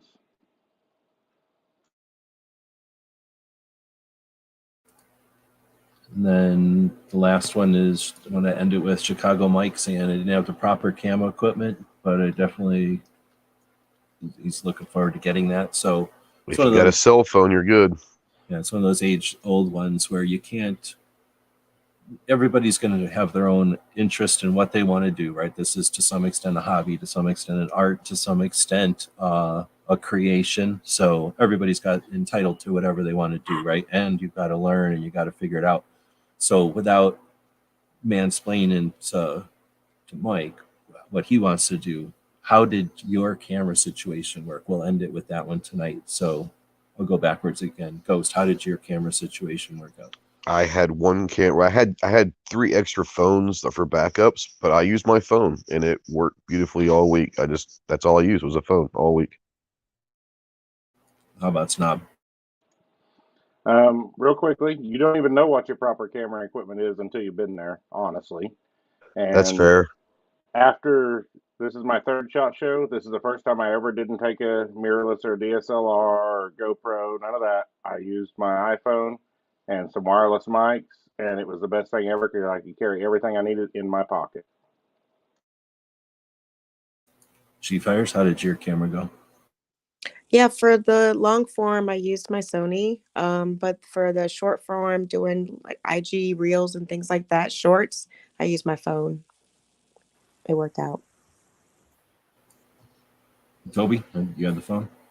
Yeah, I brought a couple of GoPros and wireless mic, and in hindsight, the phone was probably all we really needed. But I wish I brought one extra mic. I had one mic that's like a lapel mic, and I wish I brought the second mic so we could, when I was doing an interview, I didn't look like, Dan Rather or Man on the Street interview with the mic swinging back and forth. I could have just clipped one on the person I was interviewing and clipped one on myself and could have talked more naturally. So in hindsight, I think the camera was fine. I should have just had an extra mic. Right on. Yeah, we can definitely talk about that because those little deals, those little setups can be anywhere from like $30 to $100 for a decent quality one. What it sounds like. That gets into the technical aspects. We'll talk about that stuff in a future chat. And I encourage anybody who had got an idea or a topic from this one to have your own chat. Invite people on, talk about what it's like to create content, value your voice. What you're doing out there is creating history. It's archiving what we've got going on here in our community, in our industry, and it's often overlooked. So I appreciate the people that join us late night like this. We did this one a little bit early, but I know on the East Coast it's pretty late. It's 10 o'clock out there? Am I getting this right now? Yes. Okay, good. So it wasn't my normal show, which starts at midnight Eastern. We'll still do another show tonight, but I appreciate everybody who jumped in to chat about SHOT Show, the creation of it. Again, our goal is to inspire and to educate so that people don't think of it as something that's unobtainable. They're all just regular people doing this at different levels and sharing different aspects of our industry. And that's what normalizes guns, and that's what gets people to realize that guns are just like anything else. It's just like the Consumer Electronics Show that was a week before this and the Concrete Show that happened during it. It's just another element of society. I think Second Amendment was actually brought up at the show in quite a few different ways this year. We didn't really get into that tonight, but this won't be the last time I talk about it. I'll quit talking here. I'm going to go through and let everybody plug whatever it is you're doing, and then we'll wrap it up. So thanks, everybody, for joining us live out there in the audiences. Toby, what do you got going on? What do you do out there? Well, we got Rapid Fire Radio, and we're also doing the Grace Curley Show every Tuesday. It's called 2A Tuesday, and we will be on tomorrow from 2 to 3 Eastern. If you go to the Howie Carr Radio Show, you can listen live, or you can always find it on Rumble. They do it on Rumble. But tomorrow's a guest for Grace Curley, so it'll be interesting to see how it goes with a guest host. But we answer questions, take calls for an hour, basically from 2 to 3. And then Wednesday from 4 p.m. to 6 p.m. Eastern, we record Rapid Fire Radio. So that's to go out on the radio or podcast. So wherever you find your podcast, you can listen. Rapid Fire Radio. Pretty cool. Right on. And then you got the Instagram and the others. Well, I don't really follow the Facebook, so somebody else have to tell me. I'm assuming you're active over there, but I know you're active on the Telegram and on the Instagram. So we'll link to that in the description as well. Cool. Thanks. She-Fires, what do you got going on? I've got a video dropping. If it doesn't drop tomorrow, it'll drop on Wednesday. And I also, as I promised before SHOT Show, that I would start to go live. So depending on how my voice goes, I'm trying to do Fridays, not every Friday, every other Friday, like late afternoon, my time here in Florida, like a rush hour type call. But just trying to coordinate when that will be, but that will be coming soon. I'm trying to be a little bit more consistent. So look out for me. And then I also joined Chris from the 740 on this chat on Wednesday night. He'll be talking about his SHOT Show experience, our SHOT Show experience. That's it. Very cool. And I definitely value y'all having that chat before and then after. Again, that's archiving that experience from a bunch of different people for others who are going to inevitably decide, okay, I'm going to try going to SHOT Show. What's it like for real people going there? So thanks for that. Snob, what do you got coming up, going on? I put out some SHOT Show videos, but if you see that I put out the same video as one of the new people like Chris or She-Fires or them, go watch theirs, not mine. And help support them because they probably did a lot better job than me anyways. And I'd encourage everybody to go help support these newcomers to SHOT and all that and help it make it worth their while. Thank you for that. But we want to see yours too. But thank you. No, with the other hens, the Gizzard crew or whatever you call yourselves. I don't know who you does it revolve who you revolve around, or does it revolve around Gizzard's live show? No, it's mainly revolves around Gizzard. But do you coordinate your content as far as posts and things, or is it No, not kind of a really. race amongst yourselves? No, I mean, we kind of all four released that exclusive interview with Live Free that night before SHOT at the same time, so it was kind of fair to everybody. But other than that, we just whatever happens, happens. Do you figure? I guess I don't know. I'll talk about that later. So, Ghost, what do you got going on? Nothing. I mean, just if you want to check out my stuff, you can. But I would like to say mostly is there's a lot of people out in the chats, at least for the last month or two, talking about I want to go, I want to go, I want to go. We've been saying this the whole time.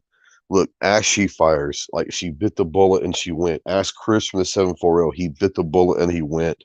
If you want to be involved and you want to do this, it literally takes turning on a camera and just go. Like, you don't know what you don't know until you go. The biggest thing I can tell you is if you're a content creator, you need to be at SHOT. If you want to be a content creator, start tomorrow. Literally turn on your camera and do a 2-minute video introducing yourself to the world. Turn your camera on. You don't know what you can do until you start. And the best thing I can tell you is what G-Web said to me and everyone else forever. Value your voice. Value what you bring to the table. And if you do that, you'd be surprised at what you can do in this community. Right on. Thanks for that. And yeah, we'll wrap it up. Thanks everybody for watching and listening. If you're listening into the future, you can still leave comments on any of our channels. We'll have links down there. Check out the various shows, and we'll be back to pick you up later.